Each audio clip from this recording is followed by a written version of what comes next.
Hello? Mic check. Alright. Mic check. Screen check.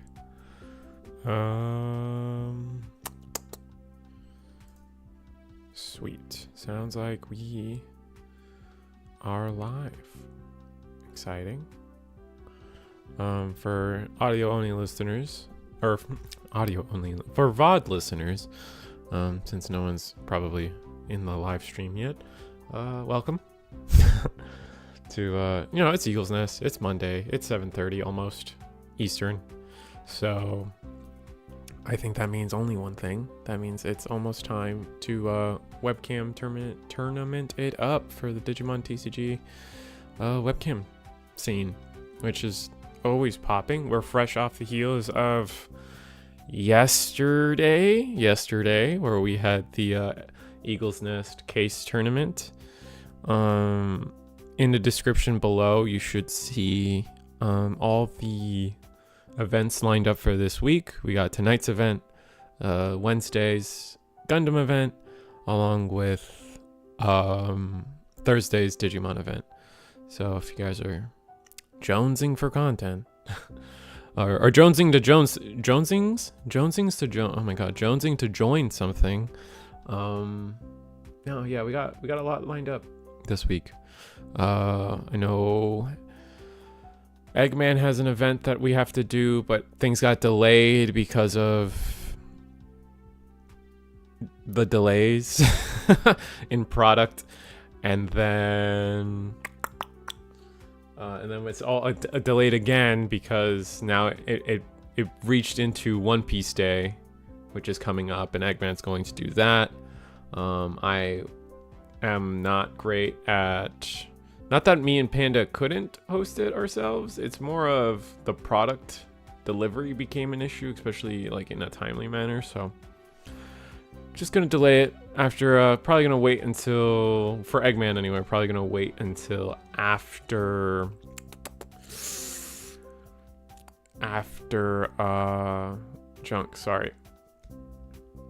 after Worlds, because Eggman is also going to Worlds.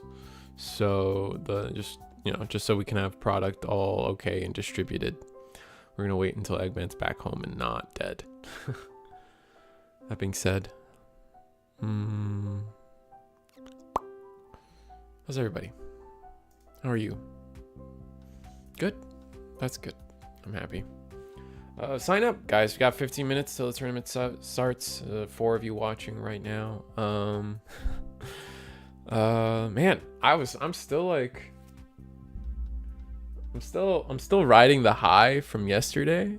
From like we hit like 93 viewers on a weekly event. That's so sick.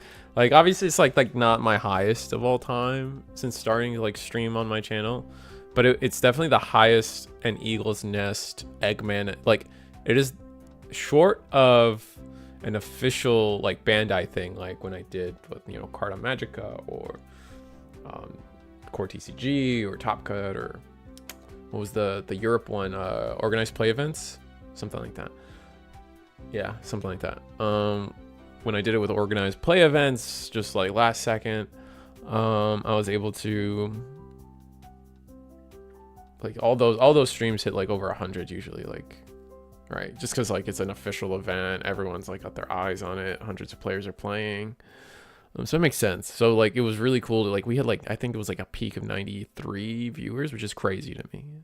I definitely think like, especially like for me, I'm always like, when someone comes to me and was like wants to be a content creator, or I give content creator advice, I always come from a place of like, temper your expectations. Especially like I was talking to, who was it? It was, it was TJ from Hyper Coliseum. We're both talking. I talked to a few people, but the one that's coming to mind right now is Hyper Coliseum. And I was like, there's a reason like it's one thing to have like 3,000 subscribers or whatever, and it's another thing, and then your videos always get 1,000 views or whatever, like 2,000 views. They do really well. Hyper Coliseum does well.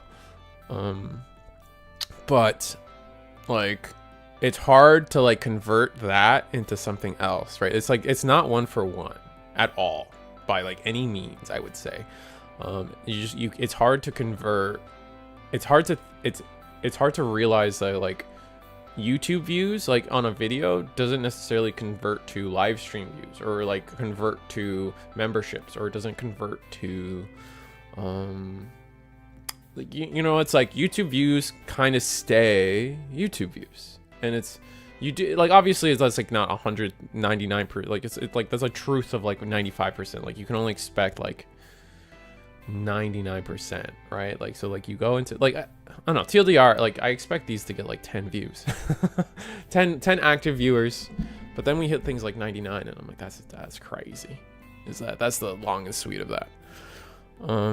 But let's talk enough about me, enough about YouTube content umbrella of a life.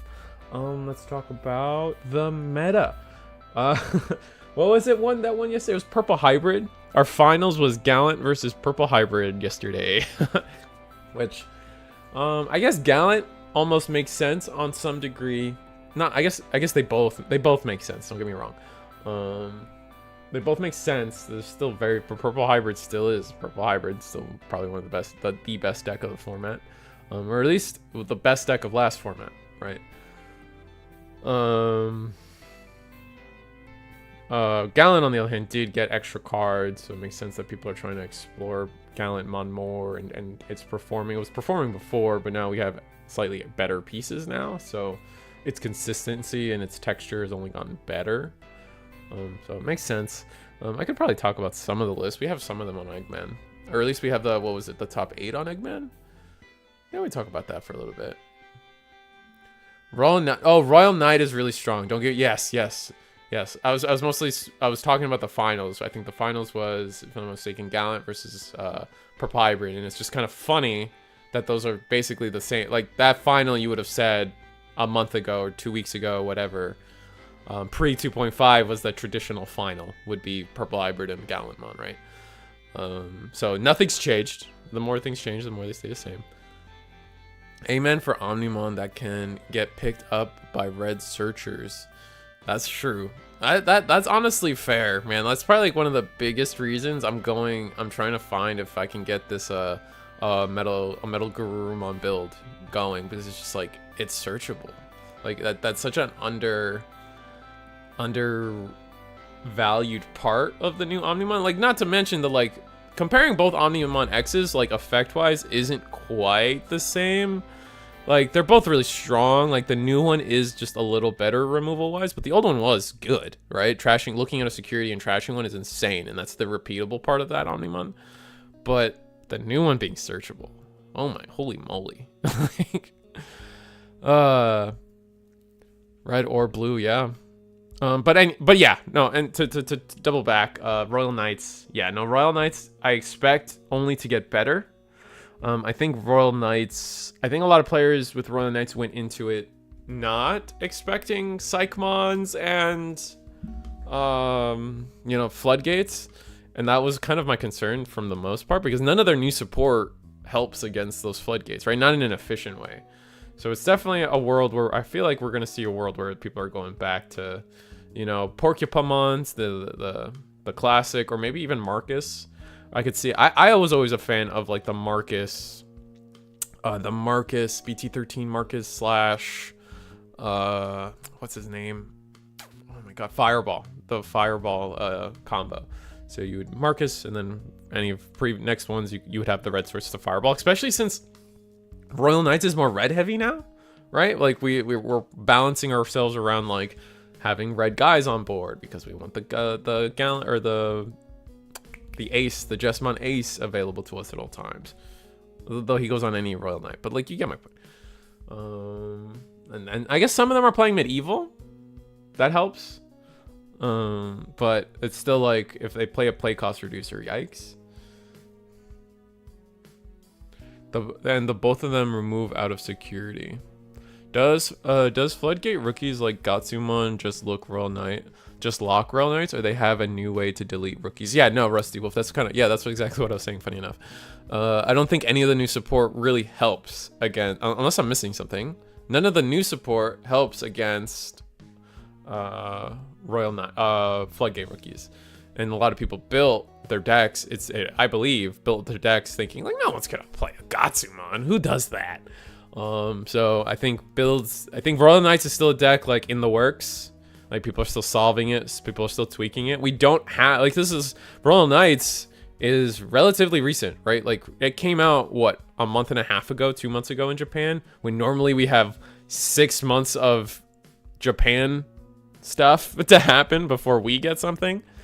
So we're just gonna have to. This is probably the closest. Is Royal Knights will be I think the purest form of a case study in terms of what we can do and how a deck can adapt to like just being new.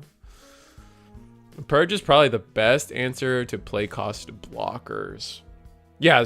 So you have Purge, but then if they play like, I don't know, if you play ball, like because you obviously you Purge, and then like but it's got to be Purge into like the Seeker or Gallenmon, right? Because then none of the other ones delete when attacking, as far as I'm concerned, and you don't get the on plays with Purge, so rough. Answer that and Virus, Imperial, or Omni Axe.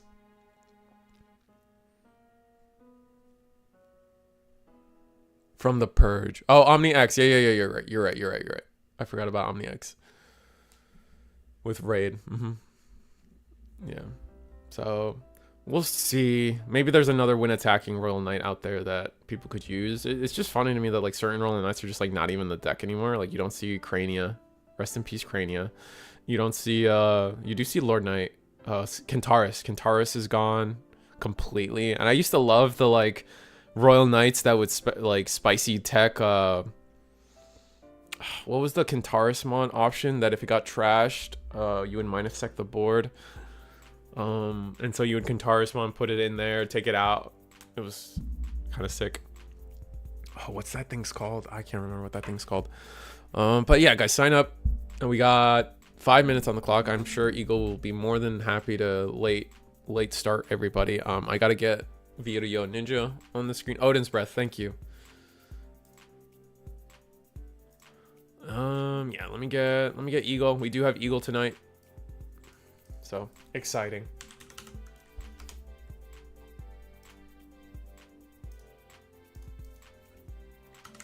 Sorry, I'm just setting that up actually. I'll get back to chat. People are starting to come in, so the chat and things are being active, which is always lovely, honestly. Where is Eagle? Where is I talk to too many people. I need to like just stop talking to people, honestly, like, because when I go to like my Discord or something, I just kind of search for the icon, which is probably a bad habit. But the problem becomes that if you talk to too many people, like if you haven't talked to the person, like it just like sends people down, and it just gets rough. Oh my goodness. All right. All right, we have Eagle has his invite link, and we have 5 minutes on the clock. Risu for president, thank you. I would love to be president. Although I feel like I'd be like crazier. I'd be like, what, those tariffs Trump did? Those are way too. Those are small. Those are itty bitty tariffs. My tariffs, I'm gonna be the biggest tariffs ever. I don't know. Political. I don't want to be political, but it's just noise is funny. Noise is funny, and that's all I'll say. But let's go into. Let's see if I can bring up. Eggmanevents.com. Well, of course I can bring that up, but let's talk about the case tournament that did well. Digimon 2.5, and the only event is the Eagles case tournament. How about that? Ooh, we had a Sakuya do well. Oh, that's fun. Let's see if I can switch screens for you guys.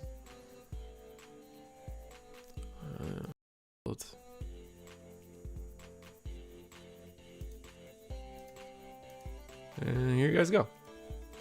So let's talk about it for a little bit. We got 3 minutes on the clock before the player meeting starts. So is there any one deck we want to see? I feel like, yeah. So eggmanevents.com. You guys can find all the links for yourself. Maybe I should start linking it in the description, but got the live stream linked. We got more limitless links here. We had 25 players, 5 rounds, March 2nd. And now let's go to the chart. We got Magna Timmon actually took 3rd place. What a guy. One Fusion took 2nd with Gallenmon X with Nikesh. Oh wait, the name was also they're one of those people that don't use the same username across platforms, which, as somebody who doesn't memorize names as well as maybe I should, sucks. Oh, and Imperial Dramon did well. Kakaru did really well. Wait, isn't this Kakaru? No, Kakaru is someone else. I always like half expect Michael's name on here when I see Imperial at this point. Let's talk about the Sakuyamon. I'm sure people want to see what the best performing Sakuyamon did, and then let's talk about the best performing Royal Knights. I think, and let's try to see. We'll shove in a Gallon if we can. Imperial, nothing different, right? I hate to belittle people. There are some interesting ratio choices.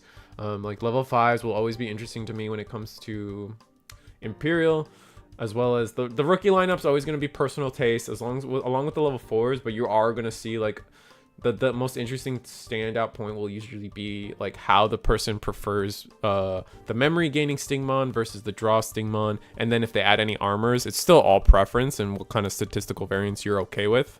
At the end of the day, like sometimes when deck building, you have to. I think something that people don't really get about deck building is sometimes like because you can't have it all, right? Like you just don't get to have it all. So then fundamentally it starts becoming what are you okay losing to? And then this player says to themselves, I'm okay with having I do not want to lose to not having enough memory on my turn, so I want this Stingmon over the draw Stingmon.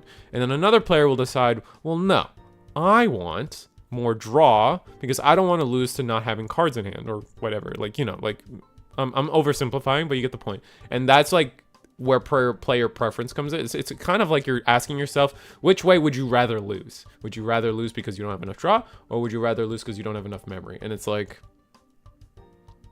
yeah, it's an interesting mind game. I don't know. But outside of that, it's funny when it's hidden potential. One hell of a card. Everything else pretty standard. Maybe one less ultimate than the traditional ratio, just to fit in maybe a scrambler or a boost. The 5. I love how the one true fact is that 5 tamers will always be normal in this deck. And then let's talk about the Sakuya for a second. We have so I assume the player meeting's starting. Let's see. Let me double check on that player meeting for you guys. Yeah, player meetings right now. We got a healthy bunch today. Jesus Christ. Jesus. But awesome. But Sakuya line that actually isn't just Tau Loop, right? Like obviously the deck is going to be capable of Tau Loop. That's why blue card is here. The green plugin and 4 scrambles. Like this is all just mainstay. These are all our options, right, to facilitate a lot of the option plugin effects that the deck has. Valdarm. We just going straight into Valdarm with no green? Oh wait, yellow black? Do we have a black? No, green black. Oh, we have no way to... So we have no DNA for this, but we're okay with it because we say for each of this Digimon's level 6 Digivolution cards, which could be 2, right? Or 3 if we have main mode. I didn't double check for main mode. Suspend one of your opponent's Digimon tamers and gain 1 memory. Then none of their Digimon can activate on plays. Okay, so this is just kind of like a cheeky floodgate card into some specific tech. Like you just kind of like if ruin mode isn't going to get you there, maybe this guy gets you there. Is it a 1-of? Yeah, it's a 1-of. Okay, so 2. We cut a ruin mode, so like we're not like super ruin mode like. But the most interesting thing here is that we actually have like a line. Like it's a small line, right? But it's a line.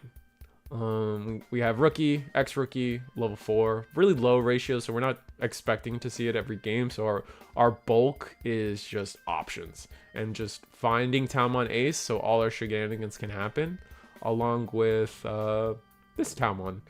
as our backup in case we do see the line, or maybe we just hard play it and it has barriers, so that gets us somewhere eventually, or maybe we hard play. Wonder. I understand like we need a second 5, right?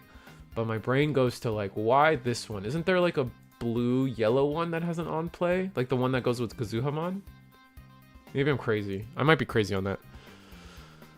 But yeah, no, like what you expect from like an early. I feel like this is pretty like what you would expect from like an It's yellow based too, which is interesting. I guess it gives you, since we are playing Blue Memory Boost, we really want to see.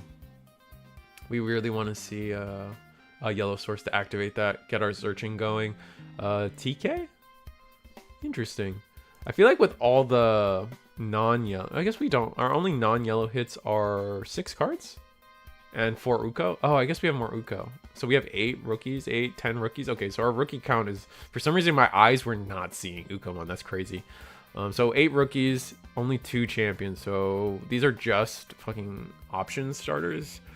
Or at least these 2. Maybe they search something out. Maybe we play them. Ukomon goes for game. Interesting. And because we're on Uko, we got 5 options. So our fifth Digibubble will be return 1 option. End of turn. Once returned, return 1 option card with plug in its name from your trash to your hand. Interesting that we would choose that one. Is there not a better one? Do these have to go on? No, these don't have to go on QP or Vixie. Is there not a different Vixie that's a little better? Damn, the original EX2 Vixie. That's crazy. Hello, I'm Blum. How's it going? And then Royal Knights, Magnetinmon's list right before the tournament actually starts. Oh, people are in their tables already. Let's see if I have... Oh, okay, I got Eagle in the background. He's muted. But Royal Knights, a quick snapshot of Royal Knights. Like I said, they're really focusing on a red top end now. And that's interesting. Like, we've cut out so many of the Royal Knights. It's really like, it's starting to get closer and closer to like a 3 Musketeers or a 7 Demon Lords than it is a 13 Royal Knights. But that being said, tournament started. So we're going to switch screens. We're going to get that started. Eagles in the background waiting. So see you guys, or no, I'm saying goodbye, but like realistically, we're just switching. Let's switch to the... Yeah. We're here for a good time. That's what we're here for. Yeah. All right, let me see if I can fix so you guys can see Eagle. Any interesting matchup right away, Eagle, or nah? We got Reaper tonight. Ooh. They got a little bit of support, didn't they? They got the Jerry, and I think they got like the option card, I think. I think that's at table 1, if I remember correctly. All right. Oh no, he switched off of he was hyping me up saying he was bringing Reaper tonight. Oh, but he lied. I see. I do see Examon at a table. Ooh, let's go to Examon. That's at table 1. Ooh, table 1, nice. Mute. And open. And gameplay. And it's not the finals, it's round 1. I'll get that fixed. But Examon, and who out there, like, have you read the Examon cards? Because I haven't really given this deck enough credit or time to actually mentally think about them. I know it's lots of keywords, but that's about it. Yeah, level 6 does in fact have a lot of keywords. Oh my goodness. Let's see if I can get one. Let me see if I can get that bad boy on the screen.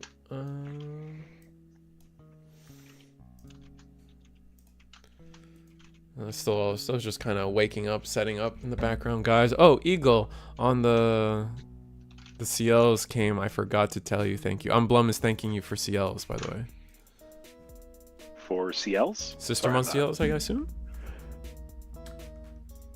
Did you? I'm sorry. My brain is blanking right now. You're good. You're good. You're good. It's not my thanks that you're getting. He bought 3 alts from you, apparently. Oh, well, if he did, awesome. He appreciates the patronage, Blum. Yes, I do. I'm pulling off the YouTube stream so I can pull up the chat also. Not Yui. That's fair. Yeah, my brain's also spinning a little bit in the background too. Just trying get my side set up too. You already had the stream set up. I gotta get my computer set up because I'm on a laptop still and it's a little slow. Oh, I feel you. My brain still is catching up too. Well, Eximon's on the screen now, everybody. Let's see if I can read this card. Oh my god, it's got raid, it's got piercing, it's got blocker, it's got evade. When digivolving, if DNA digivolving, return all of your opponent's Digimon with the highest DP to the bottom of the deck all turns, once per turn. When any Digimon suspends, it's a little typo there. When any Digimon suspends, this Digimon may unsuspend. I know Examon card Shoto. I bought 3 old. Yeah, you know what? Shoto sounds like you would be kind of busted in this deck, right? Because you don't have in this keyword soup. You don't have blocker. That's crazy. We have a lot of things, but blocker we do have blocker. Not one no, of... we do have blocker. Oh, is it? Yeah. Wait, I guess so. What is the Shoto for then? Piercing. No, we have piercing. It gets you a memory at the start of your turn. Got it. All right. Good call. Good call. Good catch. Unless there's a Vortex Warrior tag I'm not familiar with, which is possible. Maybe we're hoping to give the like level 5s, so we can like blast ace and then like maybe threaten blast ace, or like we just always have a blocker piercing that I'm not sure of. Yeah, maybe that's the intent. It's there to have a good time. All right, fair enough, man. I can't judge. Show some Agubond. Gotta be one guy. Scott Johnson. I don't think that's true. I don't think anybody's got Agubond queued up tonight. Here, let me look through our queues. I can tell you real quickly from the metagame glance. They have 11 decks under other, which means it's probably like a Liberator stuff they just haven't classified yet on Limitless, because that's typically what happens. Yeah.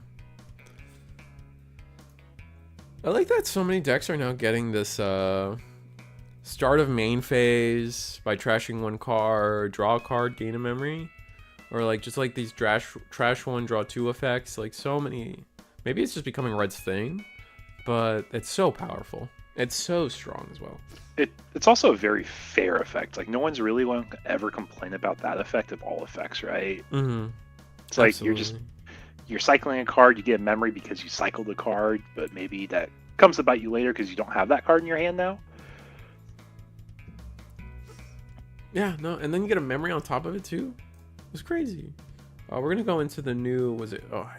Cordramon is one of those Digimon that upsets me because there's 2 different ones for some reason. But they're like we have. Hmm? Sorry, go on. No, I was just saying that they're the same card. They're the same Digimon, but the different color means they're different. So it's so confusing. Yeah, I'm just taking a glance from some of our other decks tonight. We have a pure Sakuya being played tonight. That is popping off in Japan, I know though too. They're starting to realize it's it's like it's Tau loop without only being a loop. It's like you're playing a Sakuya package or a Sakuya deck with a with loop. The potential to loop instead of that being the key focus. We also have a Bloom Lord tonight. Ooh. Bloom Lord's getting support through Wind Guardians. What is this, Ground Dramon that just hit the board? Ground Dramon.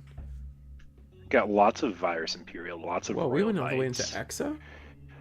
We have Chronicles tonight too. How did we do that?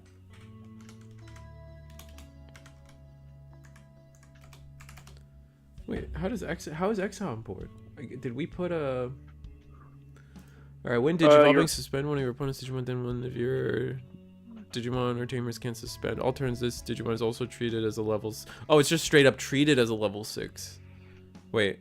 No, 4 DNA. Did we DNA? And I'm not seeing it? I see. I guess we did.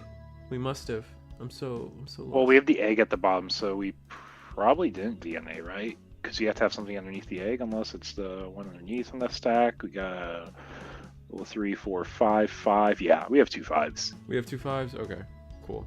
Yeah. I just must have missed something along the way. That's okay.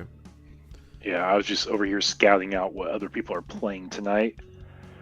But yeah, Bloomlord I think is probably the quirkiest thing between that or Chronicles. One of the two, I would say, is the least expected deck tonight.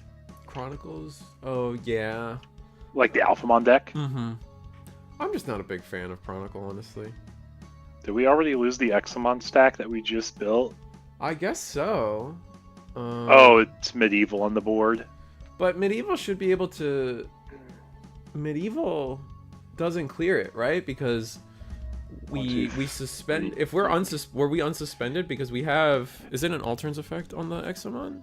The Alterns on Examon says if a Digimon suspends, you can unsuspend. Meaning you can unsuspend yourself, making it harder to pop you, which I don't think they have enough DP to pop you. And then even if we had enough, we evade it. So I'm a little lost. I know Ludian's at the table. I see his mic's muted, so he might be explaining something can't right now. Evade in the middle of effect. Man, why are we making bad cards? Why are we making cards bad, man? It's not making it bad. Oh, can't unsuspend in the middle of an effect. Oh, okay. That's lame. Yeah, it's like, it's still a really good keyword. It's just the fact that there's so much going on. Mm-hmm. How are we doing tonight, DigiSean? It was great seeing you come out yesterday. It was a lot of fun. And then we're going to vortex into the who wins, a huge dragon or one windy boy. That's true. It's obviously, are we calling Medieval the windy boy? Because if that's what we're calling the windy boy, it's definitely him. Yeah. I'm doing well. I hope you guys are doing well. Yeah, I'm doing all right. Just feel tired, man. I don't know why. Lately it's been. I would have played tonight, but have some work to do. Oh, unfortunate. Did you, Sean? Yeah, it's all good, man. Like, I acknowledge, like, these are pretty long nights to begin with. So, like, unless you're ready to commit for the full night, it feels rough to, like, want to try playing, right? Yeah, absolutely. Especially, like, it's just a layer of things, right? It's a weekday. It's a Monday. The time zones have to respect both time zones. It gets tricky. It gets trickier real quick. Plus, we did just have a big tournament yesterday too, so I'm really happy we have a big crowd tonight still. Mm-hmm. People are excited for 2.5. I just want to say, it just shows you like how exciting people really are for this format. I'm just wondering where all these people were yesterday. Yeah, we'll see. Well, yeah, that's a good point. I think it's a daisy chain of things. DigiSean, that we could go into sometime. Yeah, once we get our season finals done and under wraps, I'm going to be basically having a powwow with a lot of my staff, and we're just going to talk about our roadmap for what we're doing in the next season. And I think there's lots of really cool opportunities, especially since like product's in a really good spot now for us. Mm-hmm. We can do case tourneys every set. So that's something I'm looking forward to hosting more. Mm-hmm. So hopefully the word will be out a lot more next time. We're going to pick up a Groundramon off of the Jade Memory Boost.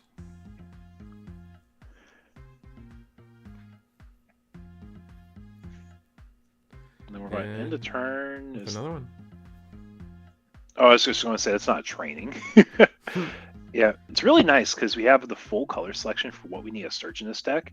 Because if the card's not blue, it's green. If it's not green, it's blue. But the only thing I'm kind of scared of for us is the fact that Royal Knights has pretty strong board presence, and if they really wanted to, yep, they'll swing at the Omeka, it'll crash, and then after it crashes, we get the tuck effect. We can actually use BT13 Omni, and I don't think we pass turn, right?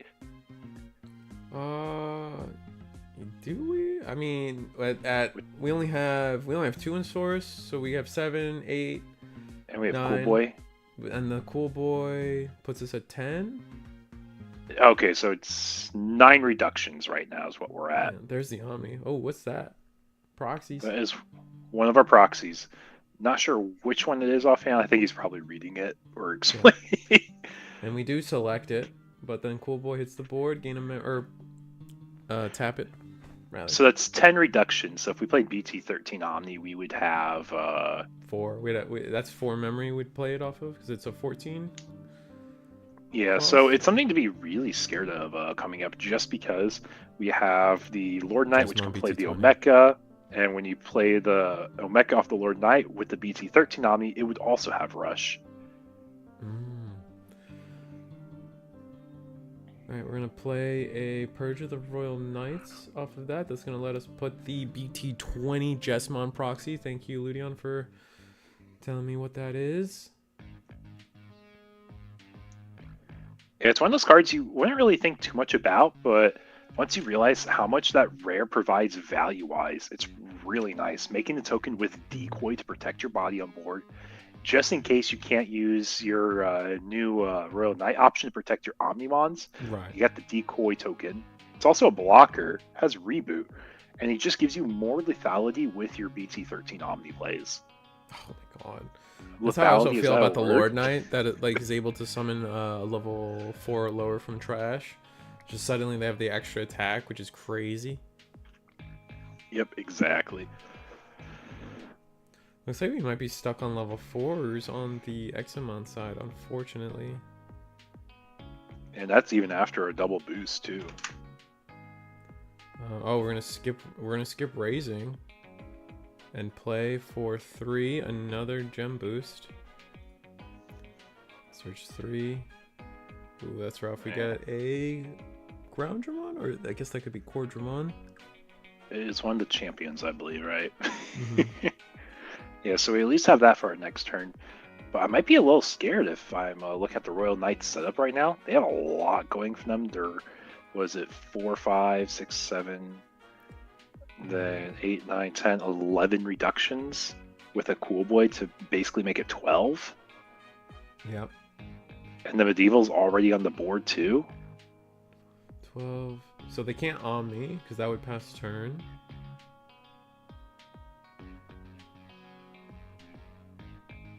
Yeah, but they could play... They can use Purge to play a body and alliance with the Medieval. I believe this is another BT20 Jesmon potentially. Yeah, there's the token. With Omnimon X and Jesmon, can't you just win? Yes, you have to keep turn though. That's the main thing. Oh, but you can activate Purge. Oh yeah, you just have enough attacks, I think. Oh yeah, because the Omni X end of turn effect. Mm-hmm. You're right. So I'm curious if that's a lethal solution that we're aware of. Maybe not. They might have to see it. All right. Medieval. Okay. For yep, there we go. 2 checks the Alliance.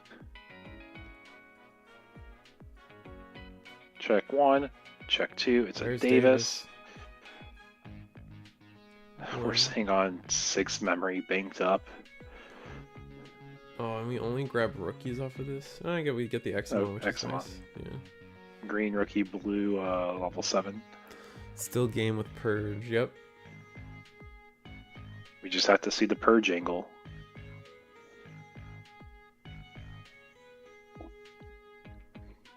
Oh, we choose not to. Okay. So we didn't see the Purge angle here. We go to 3, and then our opponent will go to 4. To be fair, I don't think it's going to make that big of a difference for this game. It's just one of those little things to... Yeah, getting a win a turn earlier. Oh, he just noticed. That's funny. Ludion in our judge table. Or our table judge? That word? Yeah, table judge. Getting to actually hear, relay to us some of the player comms. Yeah, the table banter, the decisions. Right, so this is essentially Examon's one chance to maybe establish something. This Medieval just cooked them so hard.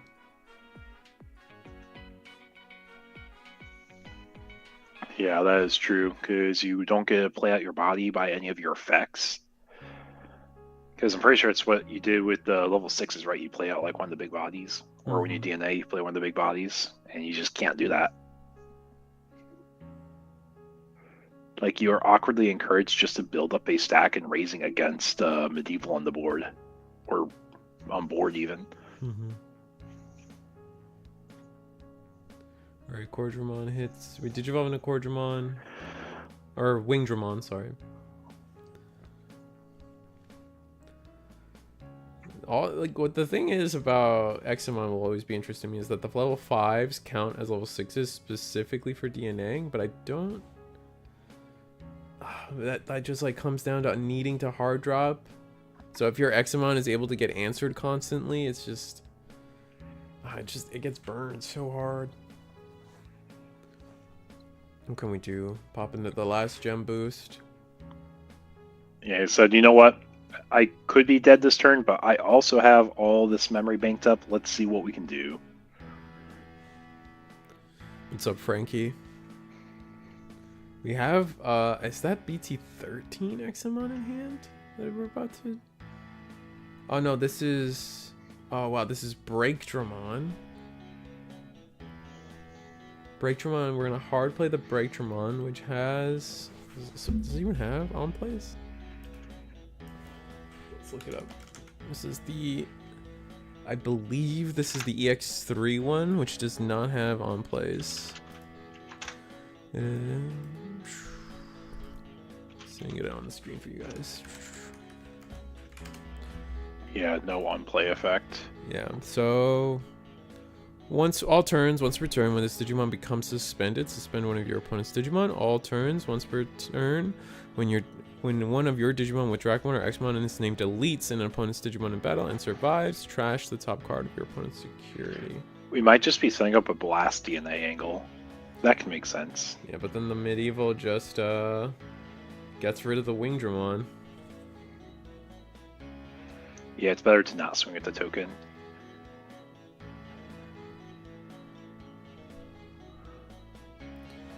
And Medieval Gallant will attack into security. We have no choice but to either block, which Shoto could have given a blocker, but we didn't proc that effect. We're going to go into Examon. Examon not really having any kind of protection here is going to probably just die to the Omnimon we know is in hand. Yeah, especially with all the memory that we have. Cool boy. Even the token can swing. Force a block, and then as long as you have anything that can attack immediately, you got game. Yeah.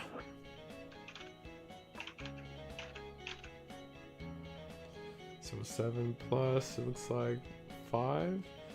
Omni 4, very cheap. It's like for 1. King Drusilla will be deleted. We're going to play 1 Jesmon Omni X along with Lord Knight. Lord Knight will probably bring back a Omekamon.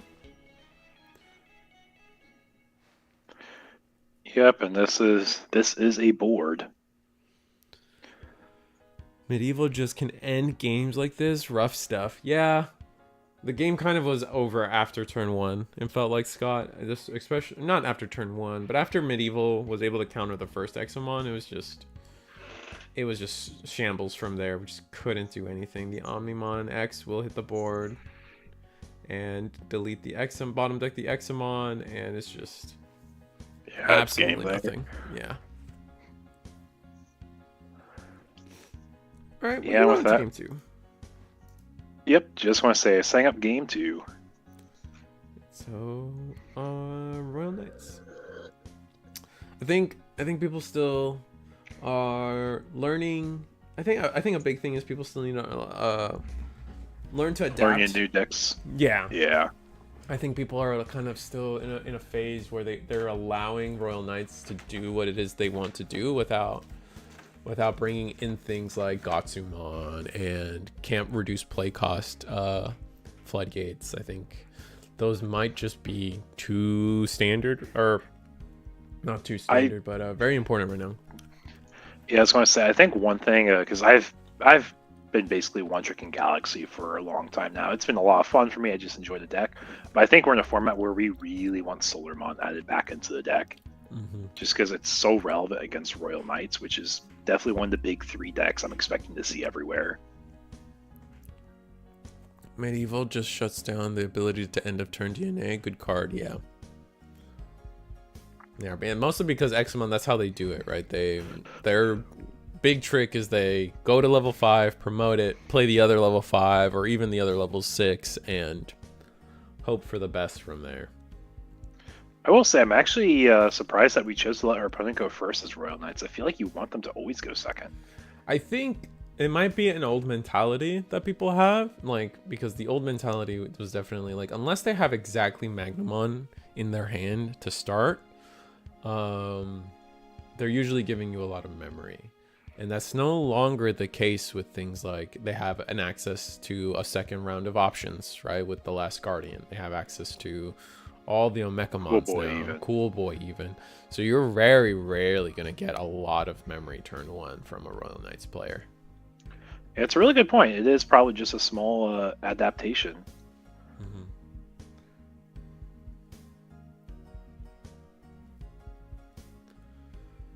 It looks like I believe this is Last Guardian that we played. Cool Boy Proxy, got it. Yeah, people waiting on their cards to come in the mail because technically people started shipping out like last week. Yeah, Friday's the technical time stores are allowed to ship out. Yeah, so even if you ordered singles, they wouldn't be here in time for most sellers. So just one of those things that we always try encouraging here, making sure players always have access to an optimal deck list, the largest card pool possible. No barrier if it's wallet, if it is shipping delays, we will make sure people can play. Yeah, so we're set up as Royal Knights with a Cool Boy and a Magnamon already. We're going to be getting, 3, 4, 5, 6, 7 reductions plus Cool Boy memory, basically 8 reductions. So that means we can play a Dynasmon keep turn, we can play Jesmon keep turn, or even Genku. Yeah, it's not Genku the worst. Get another draw in the long run, but this could be risky. Establishing 2 bodies can be somewhat risky considering if Examon can clear both bodies, that sets them really far behind. Especially like Examon has 2 bodies now. We don't necessarily have to just hard play one of them to get what we want done.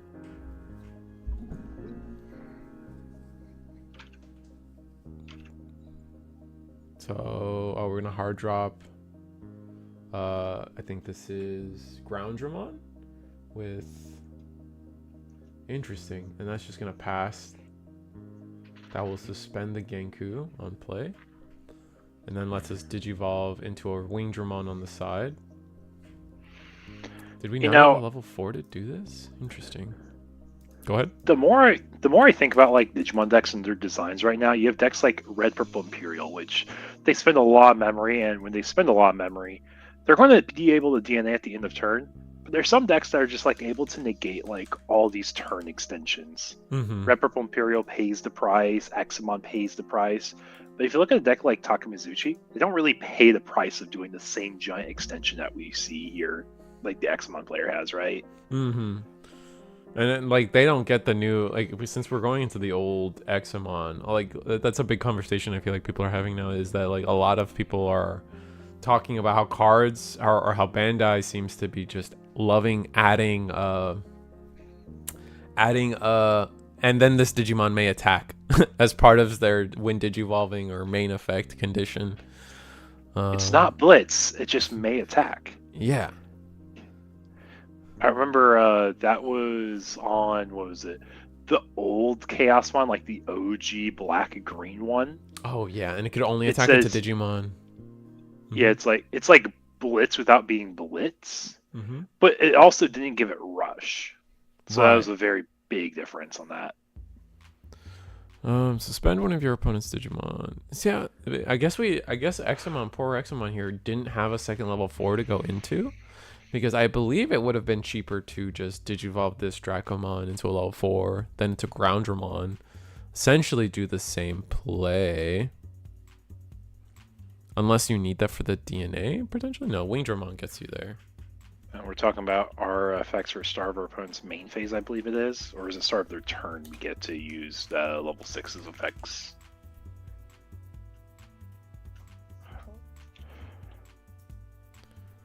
Yes. We're going to find this card. Is EX3 Wingdramon? Yeah. or Slayer Dramon. Start of opponent's main phase. If you have Dramon, you can suspend an Exa or Dramon to force them to attack. The original taunt. Yep. Now so many decks have taunt. It's crazy. And we're got Omnimon's effect here. It is on play when Digivolving. You get to basically, if you had the Ex-Ante, you would delete everything besides one of your opponent's Digimons, and then you spend something to the bottom, right? I always type Omnimon X, and it only pulls up the BT5 Ex-Ante. Yeah.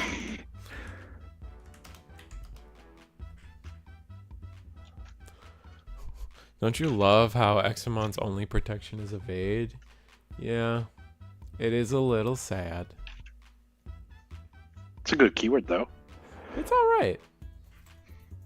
It just doesn't feel like it fits in blue. That's all. I mean, if it's better in blue than Decoy fit in black. True. Decoy is probably like one of the worst keywords, like standalone. I remember it was so good in like the design philosophy that they gave it like to a level 5 SR or level 5 and called it an SR because it had that keyword. Rip Mamemon Stonk. Rest in peace, Mamemon. All right, so we have an can we generate a new line? No, Shoto. And this Omnimon has blocker. Yeah, it does. And then a boost to end their turn with. Top 3 search from blue or green Digimon. Got our choice of level 5 or level 6. Both are valid here. And we pick up the 6. Putting it back to Royal Knight's turn. Going to see Omnimon eating up. So we got 3, 4, 5, 6, 7, 8, 9 reductions. Cool Boy on board. 10 reductions effectively.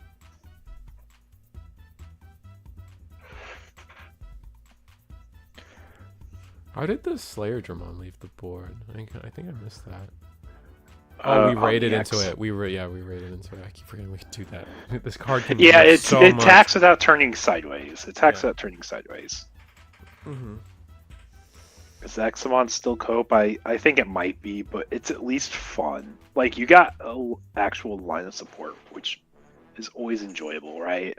It's not like you get a single card. Like they did with the random Omekamon that was like for the Alter S deck at one point. Yeah. Actually, absolutely true. That's still the only line of support that the Alter S deck has gotten.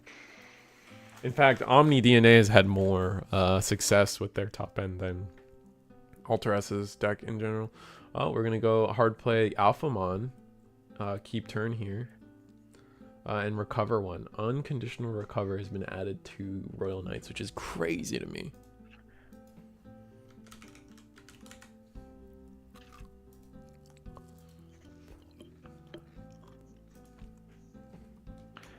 Yes, we look at this setup. We're not scared about the Blast DNA because you have to run Orumon, and running Orumon is just bad, I feel, in Royal Knights. Yeah. Doesn't really do anything you want it to, and we have to end the turn with Omekamon. Putting our opponent to 4. Maybe we have enough searching. Maybe we've done enough now. But at this point, Royal Knights has access to 11 cost reduction. Not necessarily enough bodies to justify the cost reduction, but or to justify an Omni turn, but we'll see. We do only have 4 security left. I think it probably is justified if you had the memory to keep turn. Because I believe we have, it's a Genku, Magna, and Omni. Omni X. And Omni X basically gets 2 swings, right? Because you don't oh, have to right, tap so that it would be to exactly enough. Yeah. Yeah. Alright, so let's promote. Were we able to find level 4s? Going to hard play a Dracomon. Dracmon? No, Dracomon. Yeah, and this is the promo Dracomon, if I remember correctly, the one that came in the tournament pack. Originally was a topper, but they at least took care of us and put it in like a TP the week after. Yeah, your turn when you play a ground Dramon, you can Digivolve into a winged Dramon, so it's like a Warp Evo. So let's you slam one of the level 5s, and then when you slam a 5, you're able to DNA, right? Yeah, but it looks like we just didn't have level 4s. Well, we get to go into Wingdramon. At least we established Examon here. Yeah, this is like the whole concept we were talking about just a second ago. Like, if Takamika was doing this, they would still have turn, and they would snap it back to like 2 memory. But here, we're just playing fair. We're spending all the memories to go up. Alright, this is the OG Examon hitting the board, allowing us to put a level 6 under, or level 5 or lower. Under, and then we get to play out one of said cards. Looks like we're choosing Groundramon.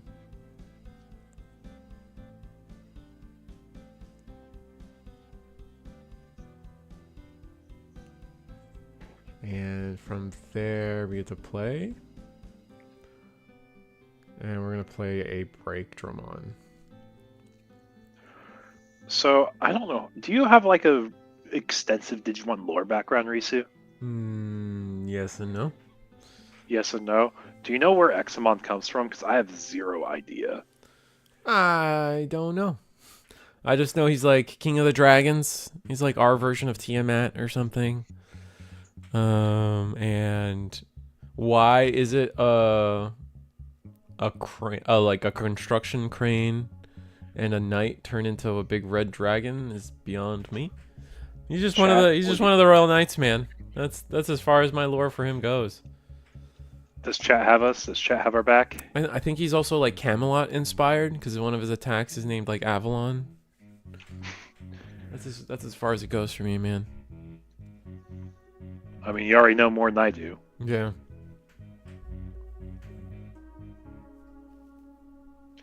And it looks like we're going to purge, play out Omni. Original Examon was intended to be the Mega for a third Draco line. Interesting.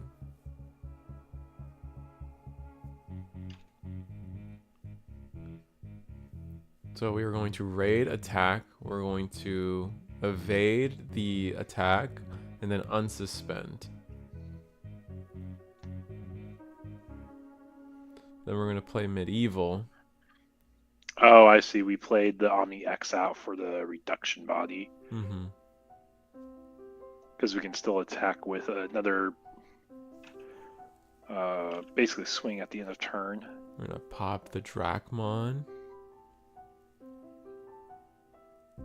And then pop the Examon. Oh my god, man. And now they're just shut out of the game, man. That's so unfortunate.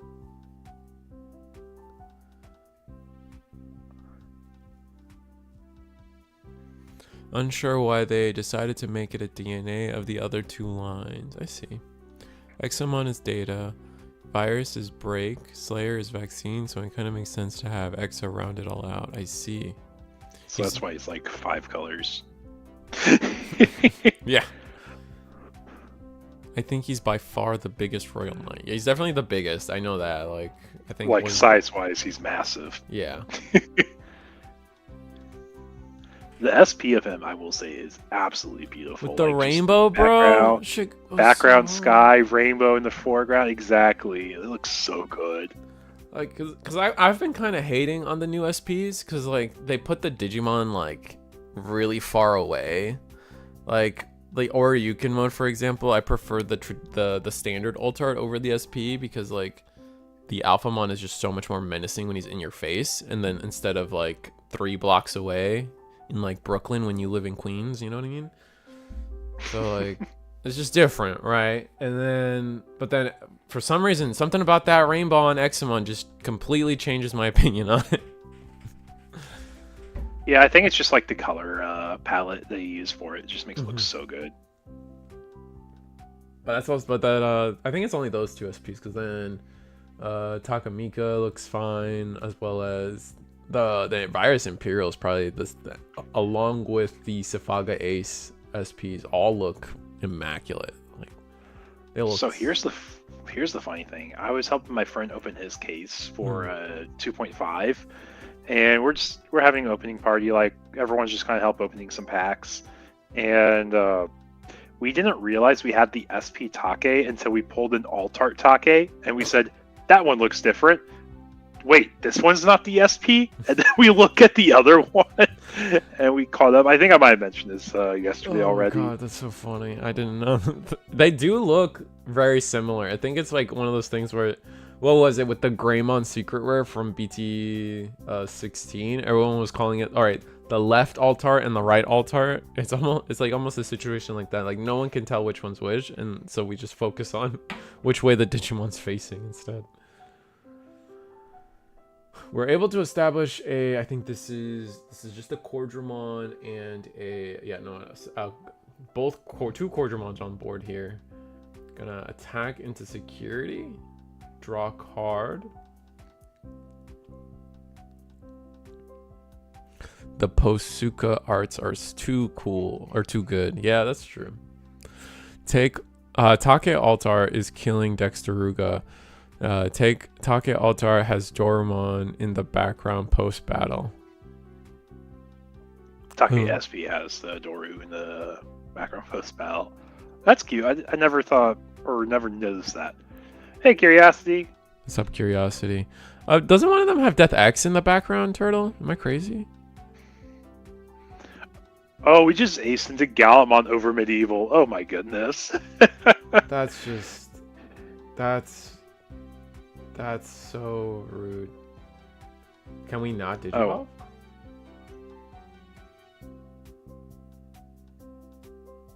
Oh. I'm not sure how. Oh, we're still resolving effects or something?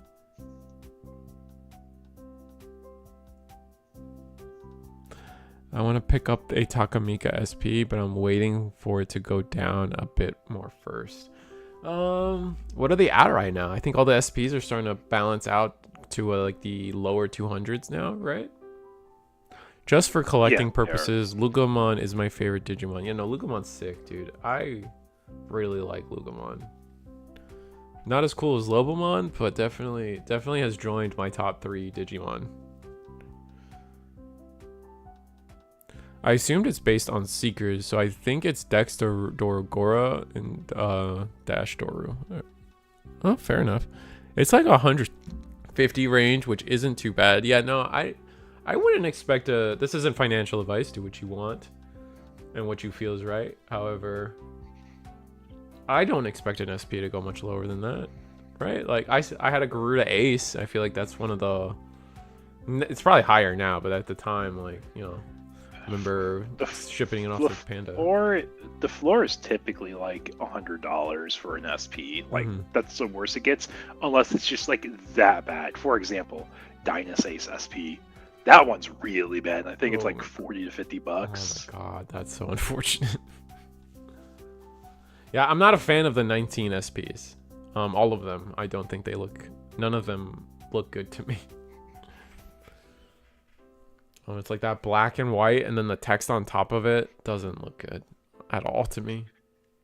So from how we played out this turn, I'm guessing we just don't have BT13 Omni in hand. Otherwise, you would have played that and just won the game, right? Mm-hmm. I'm curious as to why we didn't ace. What was the situation where like we suddenly can't ace? Do we not have wind digivolving effects or the ability to digivolve?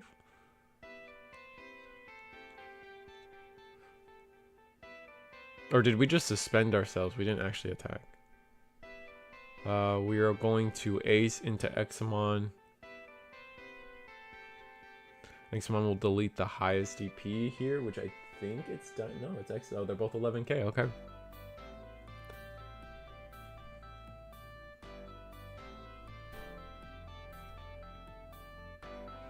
And then that's kind of it.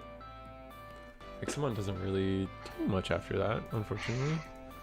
Pretty underwhelming ace. It's like it's not bad. It's just fair. Yeah, well, that's fair. Well, it's like when it's a level 7, I feel like it needs a little bit more. If this was a level 6, okay.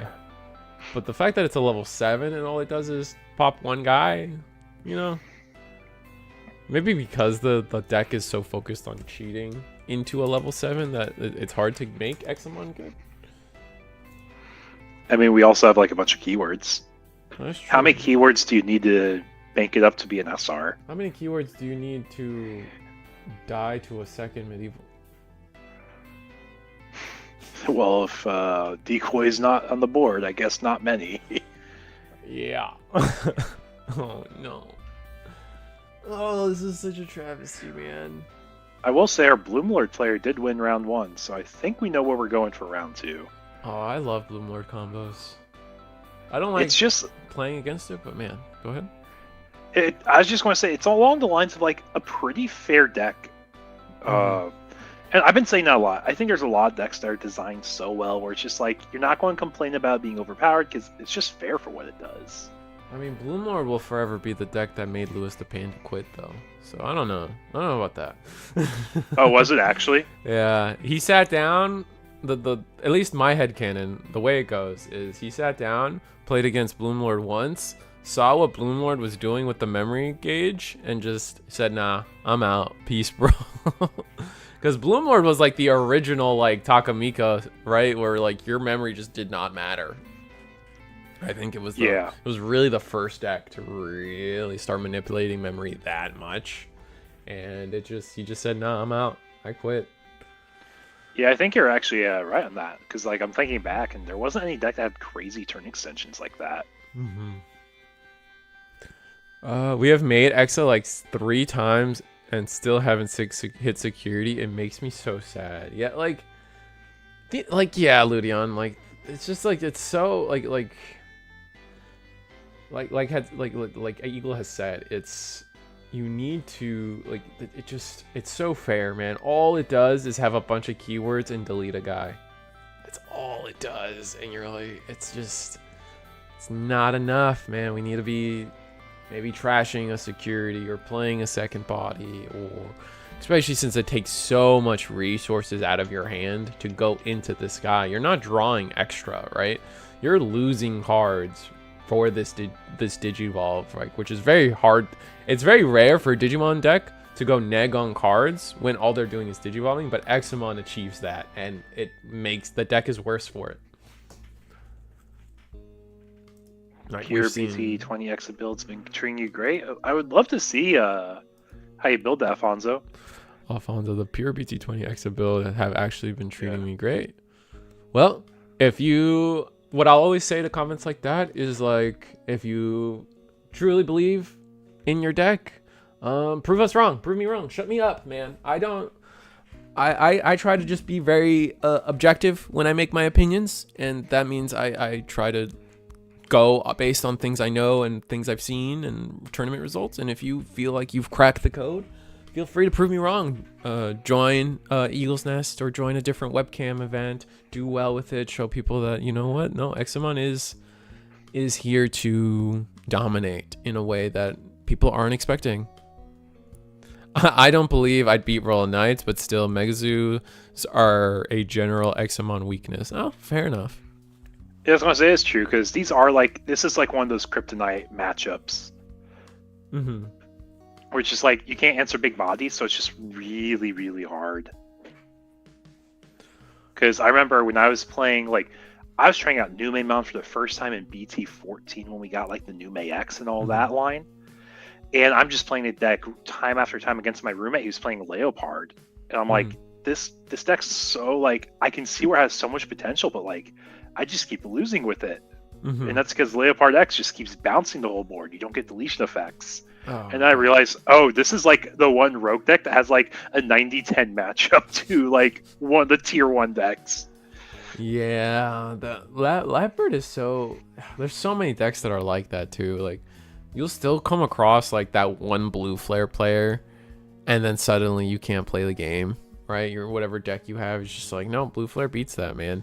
Like yesterday we saw birds into rocks, and rocks just had that game, or that whole match in the bag. Like, it just, everything that birds could do, rocks had an answer for it, and it was ridiculous. I don't believe the biggest strength of the deck is that EX3 Saiyajin AMO. So a deck that straight up ignores that ought to do worse. Got it. EX3 Slayer is pretty strong. And yeah, I mean, it is the original taunt. It's pretty good. Just anything out of race, because it's not even taunt, right? It's was it the start of them at start of main phase, suspend something to taunt something and force it to attack. So you even get to taunt whatever they promote out of breathing. So it just gives like the original. I mean, I'm sure people remember how the original X-Men was able to lock you out of a game, for example. Yes, it was. It was really good at doing that too. Mm-hmm. Because I just remember I was playing Tyrant, and the only way you can answer Examon was to either OTK them faster, or you would commit your turn using an option like Grand El Sol to get rid of the stack. Right. And that was so much commitment. But it looks like that's the writing on the wall, and that is going to be game there. Yeah, Examon just had enough, man. Man. I don't condone bullying. That was mean. All right, so we got Lindell Rose, table 7, Law X versus this. I was going to say, I think that was the last table to finish for the round. I think they're just doing pickups. Oh, okay. Sick. So, round 2, Inc. Yeah, round 2 coming shortly. I want to go ahead and take a moment and run to the restroom real quick. Yeah, go ahead. It'll be me. Well, while he's in the restroom, I will take this time to advertise, because we can't advertise enough. And I'm getting pretty good and fast at it. So this is, you guys are watching Eagle's Nest weekly webcam tournament on Monday we've started at 7:30 Eastern is when the round started. But if you missed it, sorry, at least you're here now. But we also got another day. We got Thursday, 8 p.m. Eastern every week. We do this every week. Monday, 7:30, Thursday, 8 p.m. Any questions whatsoever, don't direct them to me. Direct them to, well, I guess you can ask in chat anyway. Gotta love, what's it called when people interaction? Algorithm gods? Something AI controls the world. Join the Discord. Join the Discord is the best way to find out about anything and everything when it comes to Eagle's Nest and all the events we run here for you guys in the Digimon scene. And not just the Digimon scene. We're actually, not only are we running Mondays and Thursdays for Digimon, we are moving ahead and moving towards running Gundam on Wednesdays. $5 entry free beta event, 64 person cap. Eagle's got some fun prizing that he gives away for those. Links for all these things are in the description below. That includes the Discord, that includes Monday, that includes Thursday, and Gundam. Gundam, I think we're a little more strict about how you are able to print the proxies out. They have to be full picture proxies. If you were watching this game, we were allowing Examon to use, or we were allowing Royal Knights to have just sticky note cards. With just names written on it as their proxies. That's not that doesn't fly so much in Gundam. Game is a little too new. Little too many people are still learning a little too much about the game. So having a literal 50 card deck of proxies made out of paper and scribbles isn't what we're looking for. So that being said, you guys know FB. I also have the calendar for other events in case any of those days don't work for you. I guess I could go to that calendar. You know, I was kind of cheating you guys out of potential sell outery. So every Wednesday, every Friday. Oh my god, my brain is just not. It's just not today. DigiGuard United, and then their YouTube channel.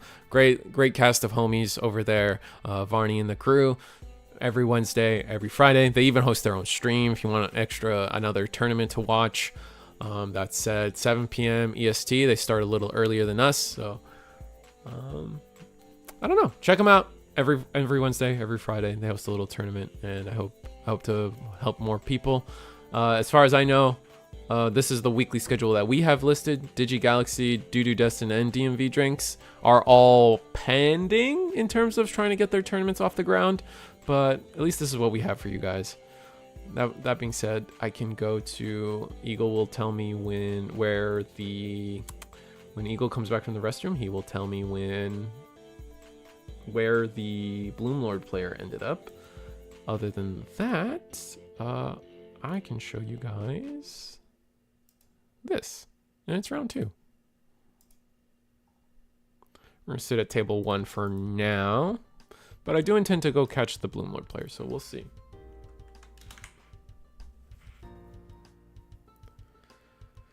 Oh, let me catch up on chat. Not a lot in chat actually. And against decks like Gallant Magna, the taunt into Blast is really strong. That's fair, Alfonso. Gallant, so oppressive for some decks. Yeah, though Medieval Gallant, it does feel like Medieval Gallant kind of ran away with that game. Oh, speaking of DigiGuard United, there's their mat. Look at that. I did not plan that. That's funny. How about that? That's so funny. What's up, Matcha's Den? We will see if sometime I can participate in one of these. Being in Europe with college and whatnot, it's not that easy to coordinate. Yeah. I will say at least there's no L, so Afonso. All right. I would say that at least you with Eagle, he allows you to cash out, so you don't have to worry about anything like shipping issues, which is cool. Maybe that helps you out, but no, the time zone difference. What is it? You guys are 5 hours ahead of me for the most part, assuming London. So whatever you are based on London, I'm 5 hours behind London time.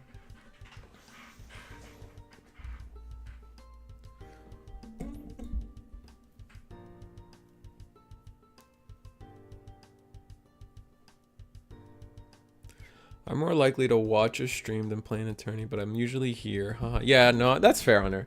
No, I was just roughing Alfonso up a little bit because he was like, my Examon's great, and I'm like, you know, man, hey man, if you feel like we're downplaying how good it can be, come prove me wrong. I'm not afraid of being wrong. I want to be wrong. I'm also I understand too, Ryan and Hunter. Like for me, like there's so many games out there that I don't play, but I love watching. Like, I love watching competitive Risk. I don't know what it is. I don't know why, but watching like high level Risk gameplay, and I'm talking the board game with the little soldiers and tanks and like the map of the world. I'm talking about that. Competitive Risk is dope. Do I want to play it? No. Absolutely not. The last time I played Risk was like in the 4th grade, which was 20 years ago at least.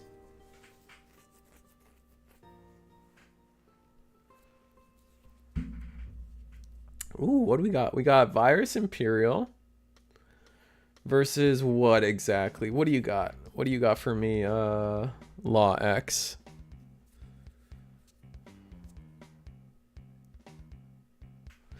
I don't know if you guys can tell, but our bottom player, our Virus Imperial player, has a taco cat car, or it's a truck, but it's a cat scratcher, and it's a taco cart for cats. It's so cool. We got a cat taco truck. What? Yeah. Yeah, it's a cat scratcher, but it's a taco truck. You get them at Target sometimes. For anyone really losing it. Where did the Bloomlord end up? This is Virus Imperial versus Purple Hybrid. Let me check real quick. That's their tag. I refresh. This is round 2. Table 4. Let's go to table 4.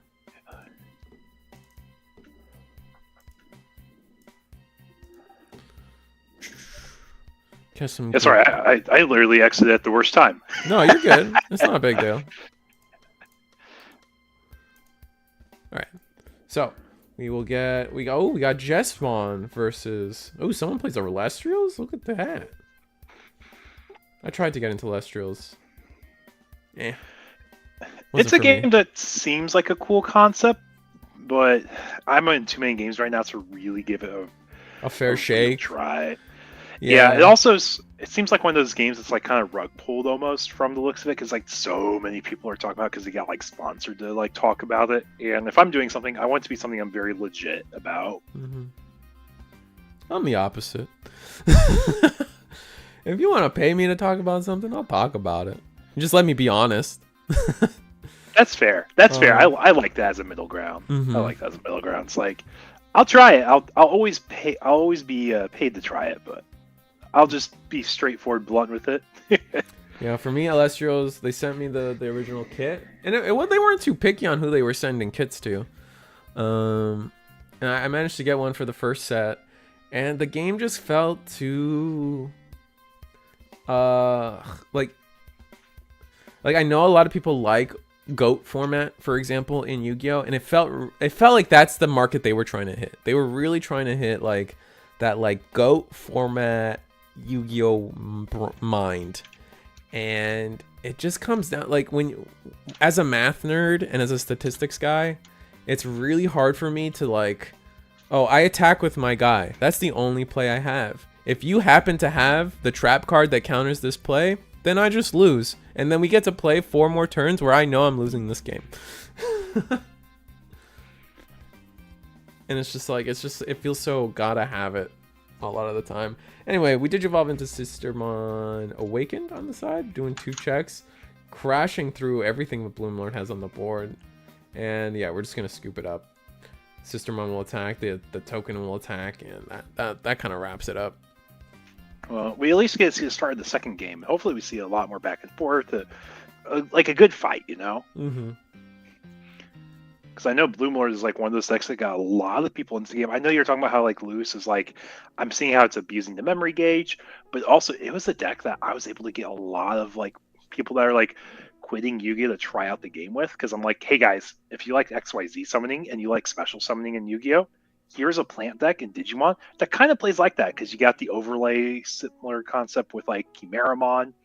You got all the special summon effects. You got combos that make you feel like you're really building a progressive board state. No, absolutely. I would definitely say that like when Bloomlord was released, it was definitely the deck that it was kind of just like that first the first shift in Digimon. It was the first time you could say in Digimon that this isn't the game that it was set 1, and like you either enjoy it and continue working with it, or you just stop, because at the end of the day, the card game's never going to be, and this is something you learn in like a lot of like MMOs or games that like constantly get updates. The game's never going to be what it was set 1. No card game will ever be what it was set 1. So either you enjoy the direction of the card game as it's going and its critical moments of change, or you drop out.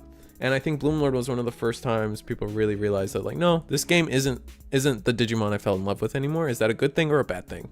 And people made their decisions from there. Yeah, and one thing I always point out is like, we've had like some sets that are just like so big in the power level difference, it's massive. Like compare BT6 Bond decks to everything else you were doing in other decks at the time. You cheated a level 7 as soon as like turn 2. Yeah. And that was so unparalleled at the time. Mm-hmm. And then you push it into, was it BT9 OTK format? That was another big push. The BT12/13 era, where you had like, what was it, Beelzemon was in there. That was a really absurd power level deck. Even I will never get unflabbergasted by how strong Lord Nightmon was compared to everything else at the time for me. Like, I think people just refused to play green against it, because I think that was actually a good matchup. Yeah, I mean, yeah, I think people like just moved away from Nidhogg, and you also had to. I think that was it, right? People just kind of moved away from Nidhogg after BT4 and like Hidden Potential getting hit. Yeah, I guess you can. But even Lord Knight, even then, Lord Knight had ways around it, right? Because you could play a bunch of 7 cost bodies or 7 DP bodies, and then I don't know. Oh, Ludian, you actually bring up something I want to talk about, because we had like the old Ulti Cup formats where you were forced to play monocolor, which like at first it was Bloomlord, the deck, and then it became Machine Dramon versus Bloomlord in Ulti Cup, and then it became Mirage just beats everything. Yeah. That was like it was all the history blue, of our right? Ulti Cup.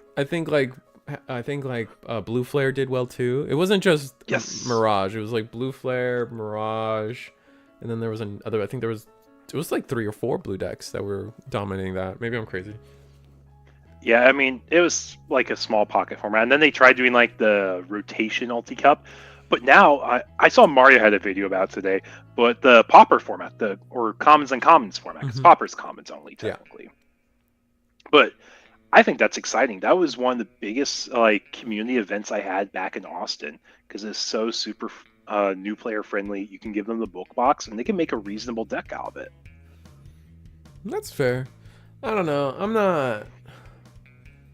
That stuff's just not for me. I hope it does well. Don't get me wrong, but that stuff's just not for me.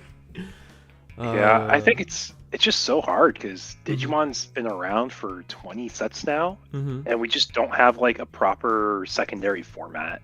That's fair. I was really hoping that I feel like the rotation format never got a chance, right?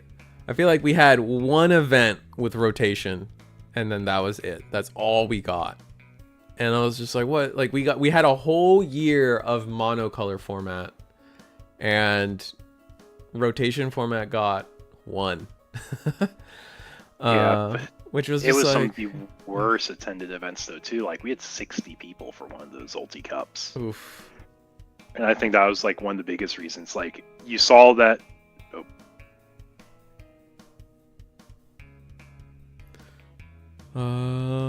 Shout out to Ganai not letting mother in his house. True. That new security card is stupid good, right? I guess I'll have to read the new card. Bloomlord's got a lot of setup going. I think they're really trying to wait to. I think we're trying to wait for. Eagle's headset died, so nothing crazy. He'll be back. I think Bloomlord's trying to wait for a way to respond to Jesmon here, and hoping that Jesmon just doesn't straight up OTK them, which it obviously, like, clearly they have not.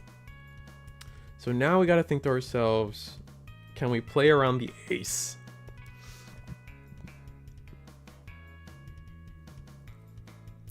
Oh wait, I was listening to 27 minutes ago and responding in current time. Oh, rip. What security card were you talking about? Wolf.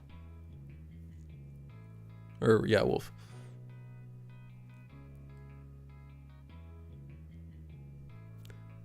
Ganai house. Oh.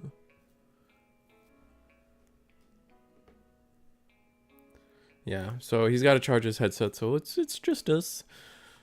That being said, was there any leaks? It's around the time for a leak to come out, so I guess I'll see. Oh, it is Ganai's house. I haven't talked about Ganai's house yet, so let's look at it. While you have no face-up Ganai's house security cards, you can ignore this card's color requirements. It's for 2. It's a white card. Security effect. Your turn. All your level 3 and higher Digimon get plus 3k. Oh, interesting. Main effect. Add the bottom security card to your hand, then place this card.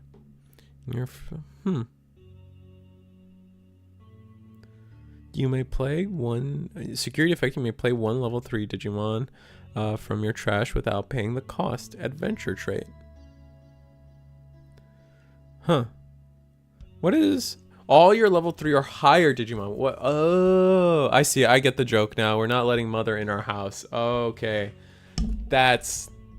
I got there. It took me a second. Plus 3k is a lot. No, 100%. I was just, my first read through, I didn't read the fact that it was all your level 3 and higher Digimon. So I was just like, okay, all my rookies get 3k, but no, it's level 3 and higher. And so now the joke is you're not letting mother in my house, and I love that. But it also does mean tokens and stuff. There are a lot of tokens out there that will not be receiving that 3k boost. So something like it is adventure traded, so it's probably more geared towards adventure and that end of the like, right? That being said, Bloomlord combos. Ooh, we're gonna DNA into Chimera. Oh, I love that. Feels a little early for the Chimera. That's a little unfortunate. Maybe that's our only level 5. That would be absolutely dreadful if that was our only level 5. Tap the Mimi now, so you can hatch. Yeah. Please tap the Mimi now. Just do it. There's nothing wrong with doing it now, I think. Unless there's something we get for suspending a tamer. That would be the only reason not to tap the Mimi, right? Like if we're trying to like get an extra memory for quartz or something.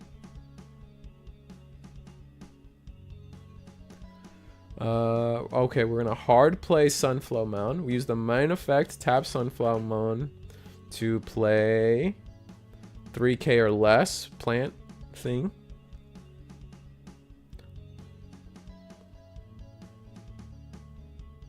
Oh, Digivolve, sorry. So we are going to suspend ourselves to gain 2 memory. And then that will mean we get the inheritable, or the +2. We get the plus security and the plus, we on the suspend. So if we don't get into memory on the Bloom Lord, we don't unsuspend. And now Mimi will trigger, put us to 3 memory. My buddy is already cooking up a list with Ganai's house and Lucimon. Interesting. Oh, true. I mean, anything that's specifically talking about level 3s, that's not bad. That's a good idea. I like that. You just have to play Analog Youth so you could play after the second one or something, maybe. Be back in a few. See you, Wolfhorn. All right, Sunflow, what's happening?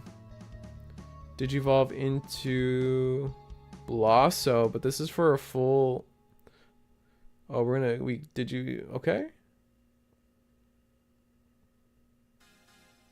Man, we must have drawn into this Blasso.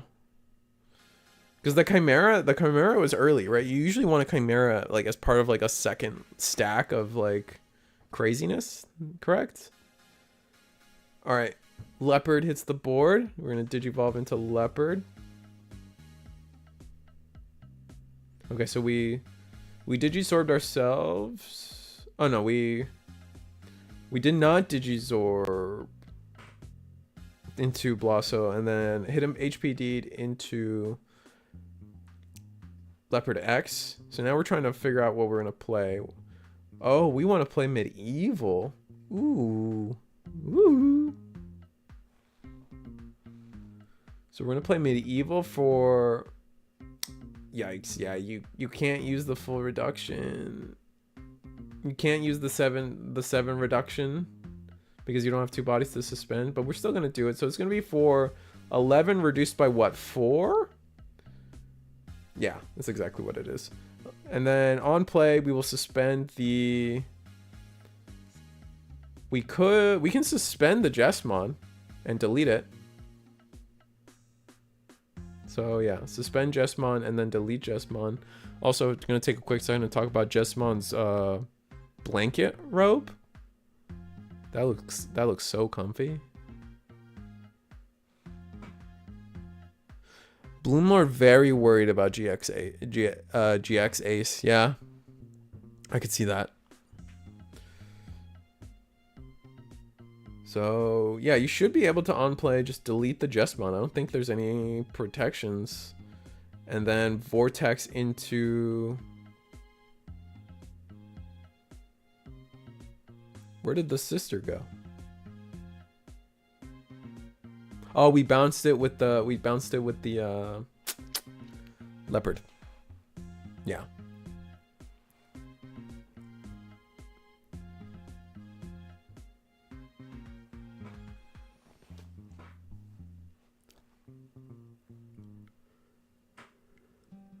So, oh, we're gonna spend this turn to play Huckmon. Oh, well, we got double Garnet memory boost on the board, so we have access to a lot of memory. Oh, but Medieval can trigger and just bounce it or delete it. I think yeah, you just delete it there, or do you wait for a sister? What would you guys have done, chat? I feel like I would have waited for a sister, force my opponent to spend a little bit more memory, get a little bit more nervous. Because most of Jesmon's and shenanigans are just playing the sisters, right? I guess you're worried about a full combo, right? So just get it out of the way early. But then you force, I don't know.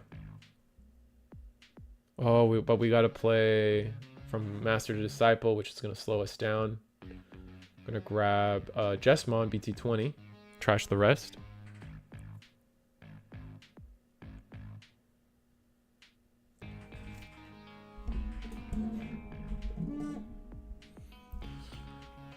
And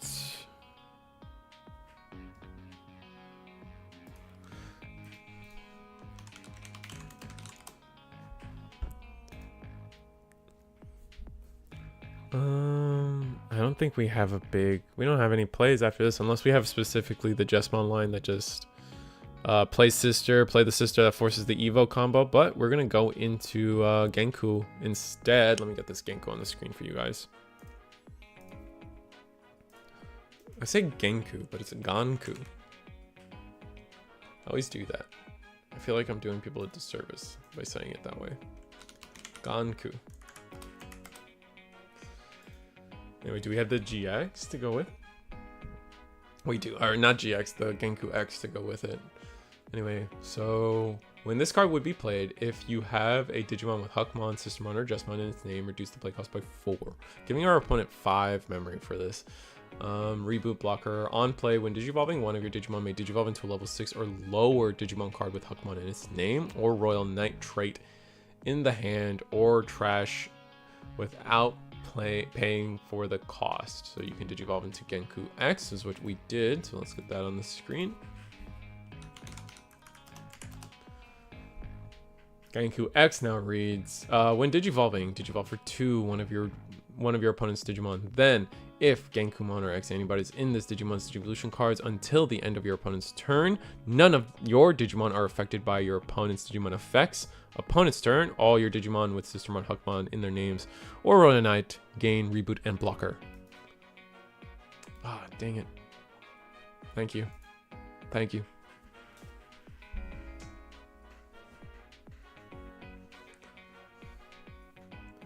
Looks like we chose to get rid of the leopard there. Interesting. Alright, so the Pomu has now entered the building. We can no longer play Digimon via effect. Gonna digivolve into Sunflow. Blasso. Suspend Blasso to digivolve something. We can't play by... Oh no, we digivolved over the Pomu, so we're good. That will be Palmon. Suspend. He's unaffected by Digimon effects.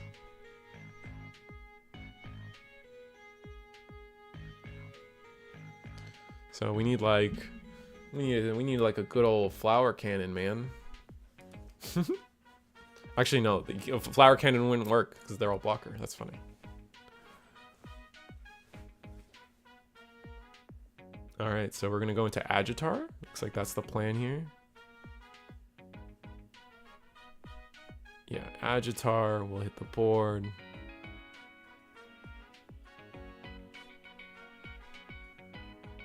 Man, this is kind of rough because Bloomlord doesn't have room for options. We'll suspend the Palmon to play another Sunflow. Oof. This is getting rough and risky.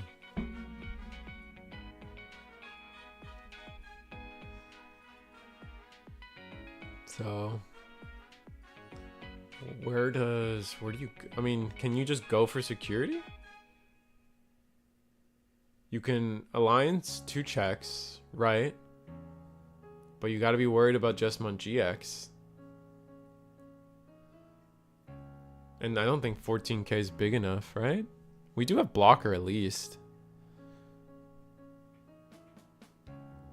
Man, medieval just kind of hurts. We will... Oh, we're going to suspend the Agitar here. Okay. Wow. Did we tap the Mimi to hatch? Or did we hatch this turn? Oh, we didn't Mimi last turn, man. Ace is spooky. And that's exactly what's going to happen. So, all the effects are all the GX. We'll delete yep. That's Genkumon X, I believe. And then what do? Do we go into our own Bloomlord? And a second, oh wait, yeah, we can go into a second Bloomlord very easily.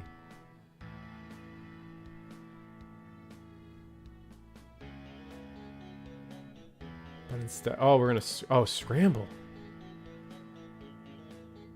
Scramble, so Bloomlord is for 4, so it's gonna be for 1 more.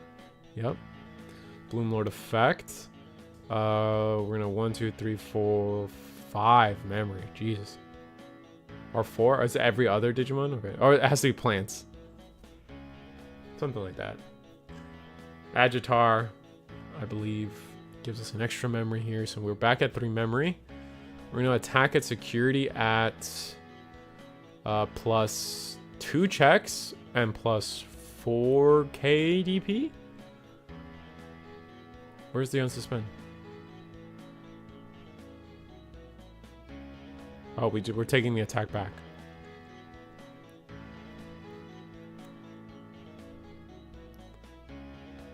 $4K only puts us at 16. Trying to see if we can get some extra damage somewhere, potentially.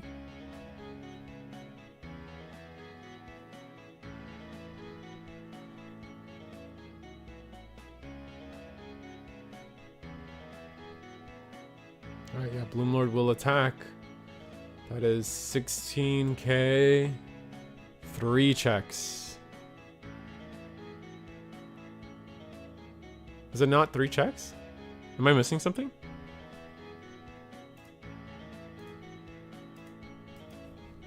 Bloom. For every 2 suspended Digimon you have in play, this Digimon gets 2K, and we have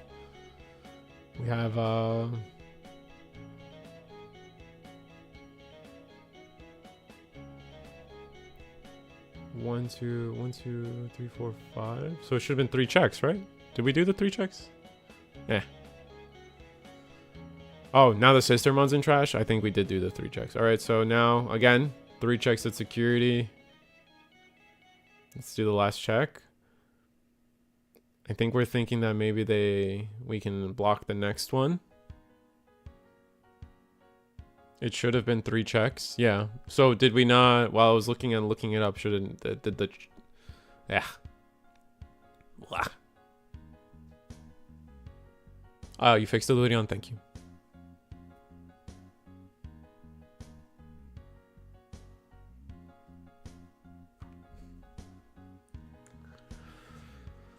So it was the Sistermon that I saw in trash. Okay, sick. Togomon hits the board for 4. DNA Chimera. Yeah. DNA Chimera. What do we put under? Do we put like Agitar or something under? Probably would be the best play.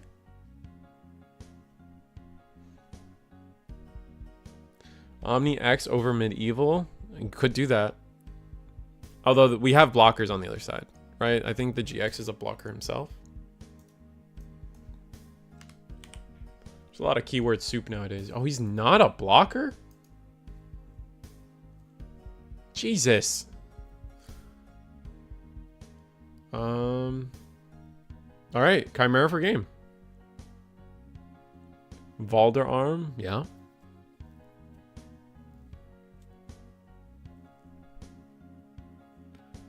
We have to put a Digimon under, right? Oh, wait. Did we not attack? No!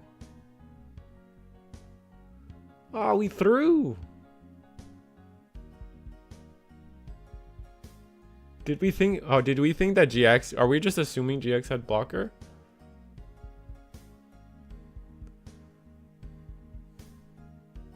Is a blocker? Oh, it gains blocker through... Oh, is it the... Is the Genku giving it blocker? Genku X inheritable? Ah, it does. Yeah. The Genku X inheritable gives a blocker.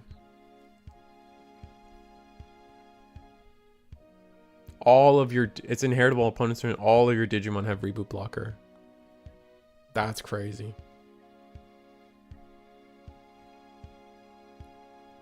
Oh, and we get the Safaga Ace?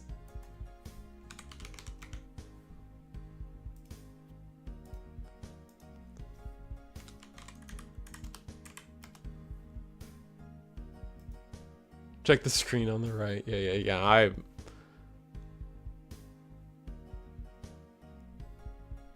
Oh my god, Zafaga Ace? That's insane. All turn... Oh my god. So Once per turn, when digivolving, when any oh my god, I can't. On play, when digivolving, you may suspend one Digimon. Then, for every 2 suspended Digimon, you may return one of their suspended Digimon to the bottom of the deck.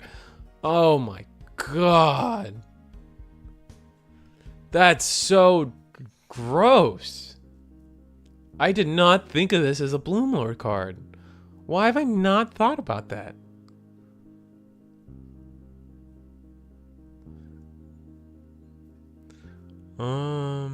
Dang. Okay, let's try this. Headset should be good for a little bit. Sick. But, oh my gosh, that was a crazy game to watch. Like, man, I'm so excited for Bloom Lord right now. Like, as soon as I saw it, I'm like, okay, let's talk about this table. Of course, my headset dies, but yeah, the combination of Leopard X and Medieval is such a crazy concept for like a double cost reduction, a 3 cost Medieval, right? You optimally get it. Oh man, and then it's got piercing it's got blocker for its all turns to unsuspend, and that's a card. Oh, we're talking about Zafaga right now? Yeah, that's where my brain's at. Yeah, the Zafaga ace that just won them the game. Yeah, this definitely brings a lot of excitement to like see innovation in deck building and see unique decks actually pop back in. Yeah, and then not to mention that like Bloom Lord is getting support in 21, right? Like all the new Wind Guardian stuff is treated as a vegetation or plant rule box. So I expect things from Bloom Lord. I expect things, man. Just a good generic. Yeah, Zafaga Ace is pretty much just a good generic level 6 ace.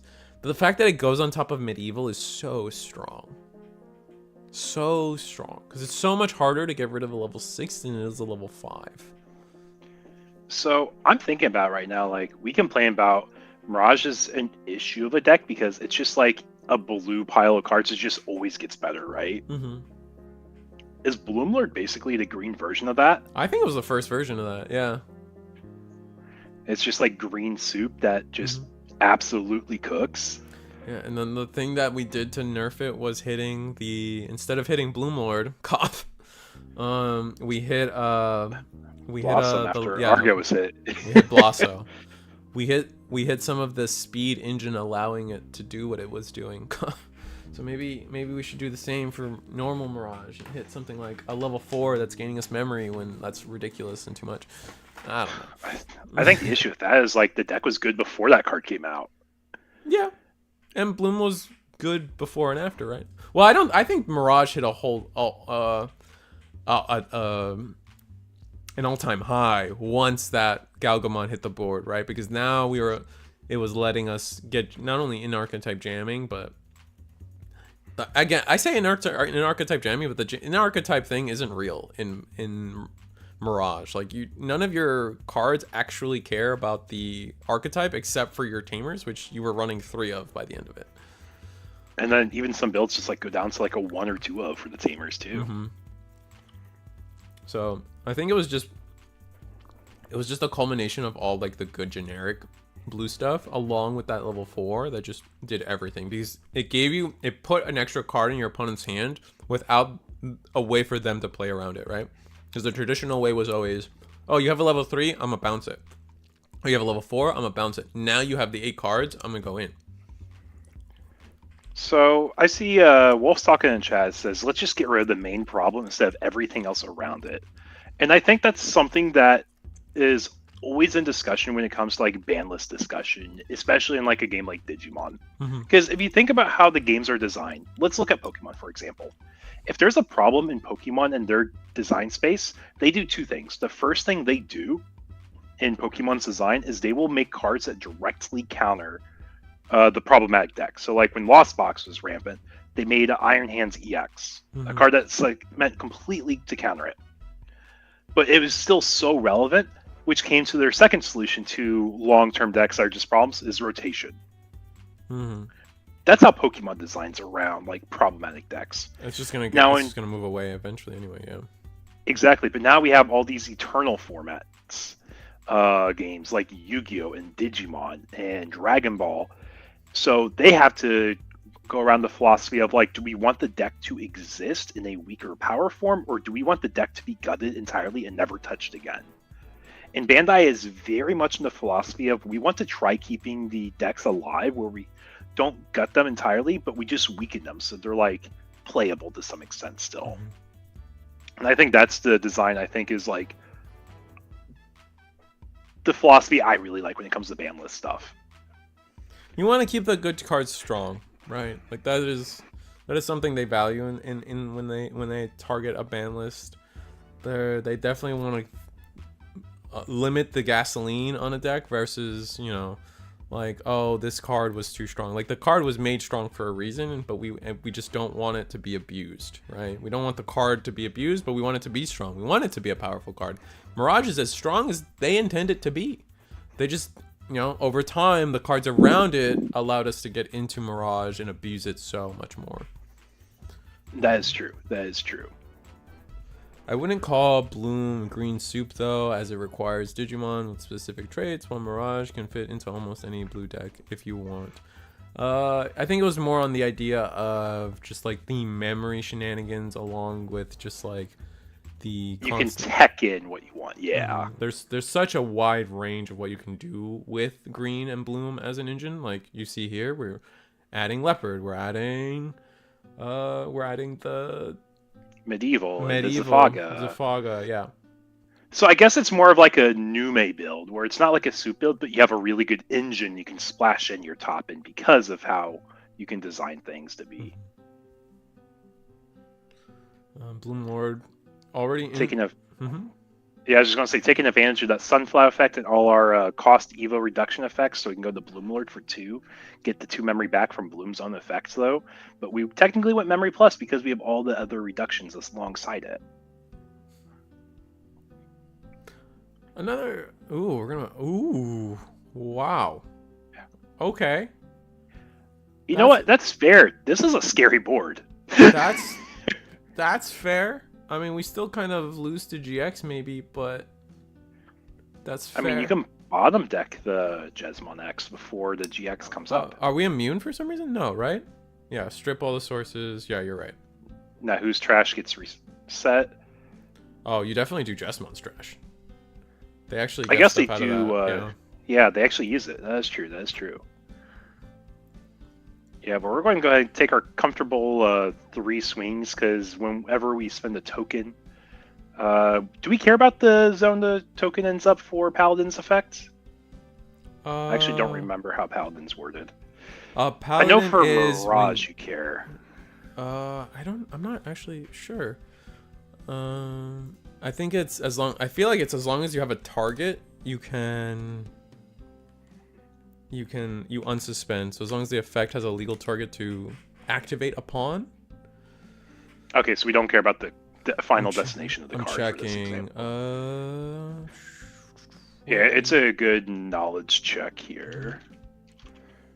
When attacking, by returning one of your opponent's Digimon with no Digivolution cards to the bottom of the deck, unsuspend this Digimon. Okay, so you're paying the cost by sending it to the zone, but yeah. You don't care about it actually being in the zone like Mirage does. Okay, there you go.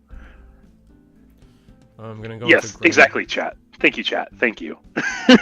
We got there. We got there. It doesn't matter the game.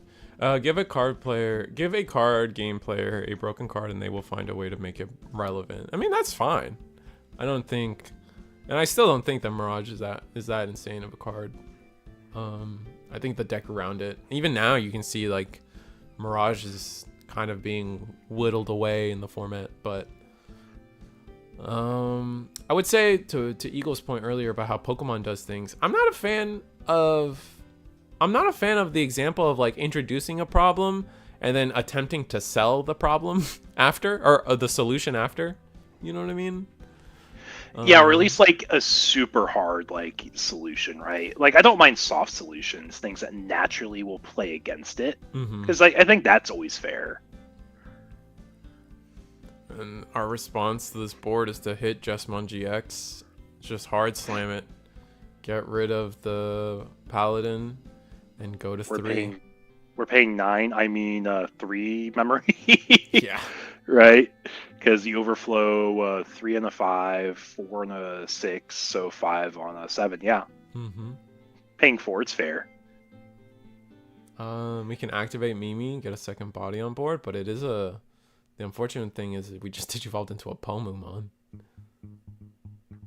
Okay. I mean, I think we think the philosophy of anything's better than nothing. Especially if we're able to like start extending turn with like a Sunflow over it. That's true. Remember the Pokemon format where the Pokemon ability said your opponent can't evolve? Are we talking about like the fossil was his name? The Archeops, I think it was.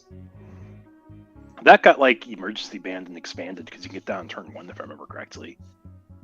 Oof. Is expanded supported in Digimon in Pokemon? In Pokemon? No, it's not. It's basically dead now. They gave up on it. They said standard's doing so well. Why do we need a second format? That's fair. But I loved playing expanded. It was so fun for me. How does expanded handle all the like?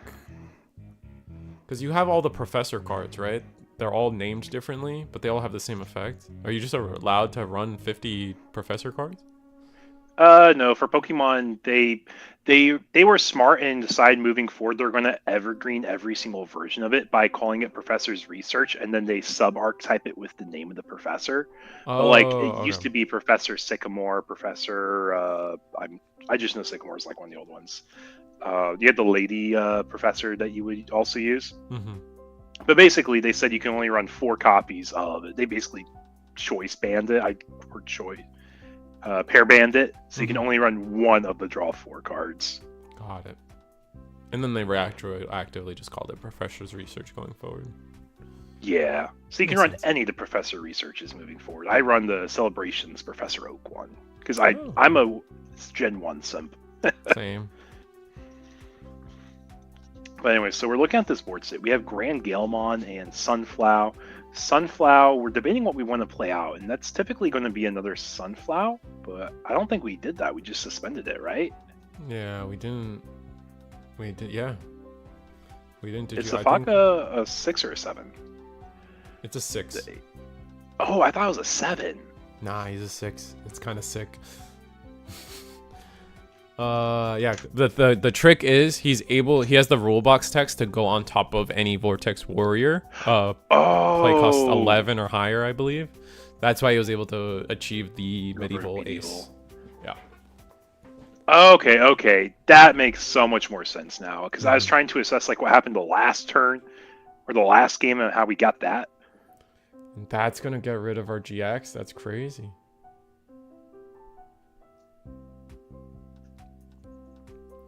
That's going to get rid of our GX, and then overflow 5. Jesus.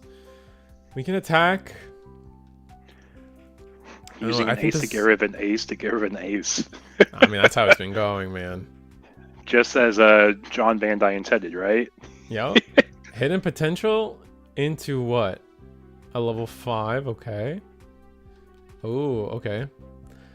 And now Zafaga Ace also reads when this Digimon, or when a Digimon would be suspended, you can unsuspend this Digimon. Okay, so that is just a free Digivolve. Like HPD had no actual cost. Yep. And now, depending on what we want to do, we can suspend the Safaga Ace to use Agitar's effect and play out like a level 4 that can go into Bloom for 2 cheaper. Yep. We really have extensions in this deck. Instead, we're going to choke to 1. Okay. Yeah, we're putting a challenge on our opponent saying, you got to fix the board state from where you're at and beat me from here. And we have Blocker Vortex. Not to mention we can ace into another Safaga. Yeah. This card's so strong. This is like, I know like everyone in terms of 2.5 was like, it was Omni or bust for a lot of people. But I really believe that Zafaga Ace is so slept on as that middle secret rare right now. Just I because mean, as long as you're not pulling Nenes. As long as you don't pull Nenes, you're fine. Yeah. Don't be like me, open 9 boxes of 2.5, open 7 Nenes. Hey chat, that means the boxes that we have for prize support are primed. They're so much better. Right. I took all the Nenes out.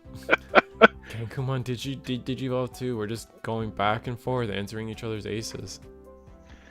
Yeah, I really feel like this is like kind of a fair board state back and forth for how it's going. Because like, yes, the aces are so powerful, but we're getting the downside of them in these turns back and forth. Yep. But I feel like we're in a spot where Bloom's probably going to start running away because they have so much memory to work with and they already extend so well. We could potentially play another Tamer here. Another Mimi would be really nice. But instead we're going to go Bloomlord here? I see a Leopard in hand. I'm curious, do you not want to use the Agitar effect first? Okay, Sunflower to play... Oh, into Argo. Oh, we Digizorbed into Argo. Okay. Yep, so now are we going to Agitar the Argo to play a body? I'm surprised we didn't scramble back a card. Oh, we have reductions because we have a Tamer on board, yep. So this costs 2. Okay. This will let us play a Digimon. Oh, but our opponent's unaffected again. You can't be doing this, man. The whole board or just the one body from Genku X? I think the whole board. All your Digimon with sister. I think it's just all your Digimon, actually. I don't think that has a tag condition. Is unaffected by Digimon effects. Opting for a free Sunflower, which means we can get a free reduction going into a Bloomlord. So it'll cost 2 less with a Sunflower Inherit. We draw a card because that's the BT12 Sunflower, if I remember correctly. Yep, so that's the Agitar to play at the Pamu. We decided we're not going to be building this board any wider this turn. So we're going to go ahead and get a Floodgate down for our opponent. And now we're going to go ahead and go up into our Bloomlord for a cost of 4. It's going to tap itself. And we got 3 memories to gain back. We'll restand. Agitar is going to proc gain us another memory. All right, so this I actually didn't catch. What egg are we running in Bloom? I think it's the Kokomon, the Lopamon level 2, the brown little like duder. And we go into a Chimera over our 2 level 4s, saying, you know what, these guys have done their job. Let's just go into a top end, and we're going into Medieval. Ending a turn with a Leopard X, Pamu, Medieval, Bloom feels like a pretty good turn. Yeah, because now we're establishing essentially 2 floodgates here. Between Medieval and the Pamu. So it's one body we can ace over with Zafaga if we need to. Yep. Sorry, I just kind of ranted there for a moment. No, you're good. I like it. Looks like we're going to search top 3 with Master Disciple. Grab a sister or Huck, trash the rest. Oh, we just hit time. So we're now in overtime. And we're in the middle of game 3, right? Yeah. Because Jessamon took game 1, Bloom took game 2. I think we are probably down to like the last turn that's going to matter here for both players. Like, you're either answering this board or your opponent's going to be able to build a crazier board. Ooh, if we're going to play a Digimon? Okay, so is this is the CL that lets you Digivolve on play? Oh, wait. What? Did we try playing by... Oh, we tried playing by effect to the Huckmon, but you can't because the Pamu's in... Oh. I thought we just hard slammed it. Okay. It kind of looks like that. But yeah, that's a non-legal action, so you cannot even attempt to do it in that manner. Mm-hmm. Especially if you say I declare declaring the effect of the Huckmon. Yeah. We're going to crack our Master Disciple so we can Digivolve for 1 less on any Digimon. No stipulation on that. You're just Digivolving for 1 less. And we're going into GX here. Gotta get rid of a body to feel safe.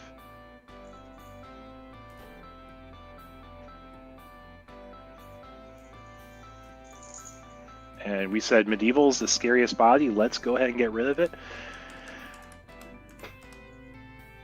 And we're moving forward back to Bloomlord. This is turn 1 of overtime, if I remember correctly. We're going to Mimi, we're going to push Palmon. I'm going to go ahead and play Toge from Leopard X Effect, because it's a main or win Digivolve. You get to bounce all the little guys. Wait, we played Toge? Oh, we just hard played it. Well, no, we play it with Leopard X's we effect. We can't. Oh, because of Pamu. Okay, it looked like it was hard played then. Okay. Because the memory gauge did go down. Yeah, okay, yeah, okay. the memory gauge went down. Or unless, are we rewinding or? No, I think we were at 0, digivolved into GX, which GX is like 5 memory, right? So I think it all tracks. I think we're safe. Okay, okay. Yeah, it looks like they were also trying to like make sure we're not playing into overtime too poorly. Mm-hmm. Like we're respecting the clock too. Yeah, so that's Bloomlord taking a set. Really well done, really well piloted, really cool build. I'm excited to see how the deck does tonight. Oh, no, that was really good. I think game 2, just Jessamon didn't really respect the potential Zafaga, and like, they kind of lost it here in game 3. I think Bloom just kind of had the tempo in terms of answering every time. And not to mention having more answers between actually having Palmamon, which is crazy. Or, not crazy, but into Jessamon, it's pretty rough seeing the Palmamon. But I think we're going quickly into round 3, because that's everybody already getting set up. Those plans. Oh, was that the last table again? The table we were... Yeah, might have been. It looks like we have overtime. We got one more table that just wrapped up overtime too. All right. So they should be reporting. But yeah, that was a fun round. Really fun round to watch. Oh, I'm really happy we were able to catch that. Kind of wish we saw more game 1. It's just to see how Jesmon's game plan went into Bloomlord, because that felt so dominant for that just seems so dominant for Bloomlord game 2 and 3. So let's see. We haven't seen Takamizuchi. Do we want to see some Sakuyamon? Yeah, Sakuya sounds good. It's like Sakuya leaning towards the Tau Loop side package, but it's not the main focus, table 3. Alright, we'll set at table 3. Let's go ahead and go over now, round 3.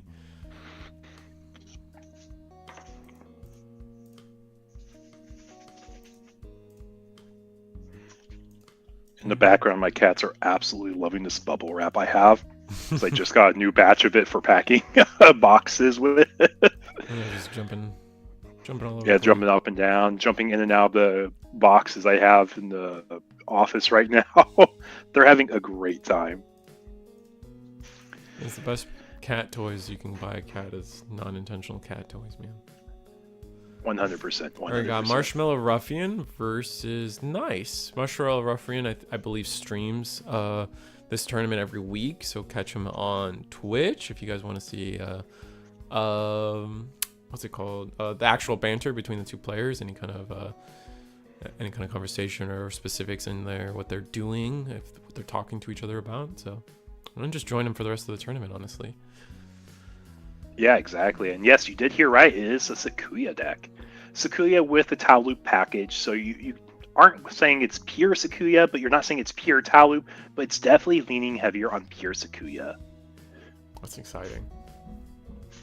I mean, we saw Marshmallow Ruffian take, was it top 8 in terms of the case tournament yesterday? Yes, he got top 8 with Sakuya also. We were going over his list a little earlier. A little low on the level 4, so it is somewhat focused on the Tau Loop, but does have at least a solid bottom end on top of the potential to digivolve all the way up if you can. Yeah, but our players are finishing setting up. We just are resolving mulligans, and then we're going to be going into our round 3. Looks like this is, if I know anything about Nice, they do love their Lugamon, so this might be updated Tamagotchi mode. Hitting the board for everybody. Oh, wait. Oh, I didn't even switch the camera. Yeah, I was just going to ask. We have that switched over, so chat can catch up with us. It's all good. We just finished mulligans. We're starting with Sakuya player hatching Vixie, going into Uko, passing the 1. So not much has been missed, folks. No, good. And it is Fenrir. That'll be exciting. Yeah, if we show Baumon, we go into Luga. So if we're doing a really strong turn 1 play, yeah, we are playing the new Searcher Lugamon. This card is crazy because the new Kazuchi is searchable with it. Oh, yeah. That's like the main reason you completely swap over to the new Kazuchi. That along with the slightly more aggressive and heritable off of the new Kazuchi. And we're showing off this Uko search, double Tau Ace and another Uko, and you're like, man, this kind of feels like just pure loop. I promise you folks, there's an actual level, there's a build that goes up, and we're not just emphasizing a min-max build where we're just slamming 5s and popping off, even though it is a viable option too. New Genku X doesn't prevent bottom decking, right? I think Genku X prevents you from all Digimon effects. And this Uko swings into a Luga Insecurity, and we're going to be playing a Rika for 3. This Rika is one of the centerpieces of the deck for sure. So I just typed Rukia. That's not it. Rika. Rukia. A little bit of a bleach brain. Saving. Yep. We're going to start our initial game plan for Takamika by getting our first chip in. Typically, you'll see that done with an Uko, but we have a Searcher Rookie that can do the exact same thing. And now we go into our Luga, into Soul Lugar. Soul Lugar, we're going to be pitching 3, and we could just be popping off with the full Take combo. Not quite, but we're going to get the extra Searcher, which is huge. Oh, because we don't have the Mind Link Tamer, that's right. We're gonna grab Tamer and we're just gonna grab another Searcher. Be ready for the back there. And we don't have Tamer at all, so that slows us down a little bit, but it's still this past the turn. We're gonna Tau loop right now. Do we have the pieces? Oof, yes we do. He just said, I don't have a rookie, I don't have a champion, but I can work off of this, because we watched him like bot deck Uko and Taos. So yeah, so we are going to be going into our side package of the Tau loop. So now I guess if you get this popped off against Take, you're probably in a really good spot. Yeah, especially oh my god, the Ruin mode hits the board. At least we got Soul. Yeah, so it's not even a full loop. It's just we got into Ruin mode off of 4 memory is what we really did here. Put the 5k blanket, which does matter against this deck. Oh, so minorly, like. Absolutely. All right, we got the Lugamon in the back, the one that gets us a Tamer on board. We don't have enough memory to just straight up play the dual Tamer. I believe the new dual Tamer costs 5. Or is he 4? Yes. Okay, he is 5. I believe it does cost 5. But yeah, and so that makes it kind of awkward here because we can attempt to do our Take combo, but we just can't do the whole DNA. Oh, we get the memory. Oh, it costs 4? Oh, he costs 4. Okay, I thought he cost 5. My bad, folks. My bad. So we get to keep the turn with the Luga Inherit. We have Takamizuchi and Trash, and we will go into the Kazuchi. This Kazuchi does have the alternate condition to... I think it just Digivolves on purple, actually. Funny enough. Kazuchi.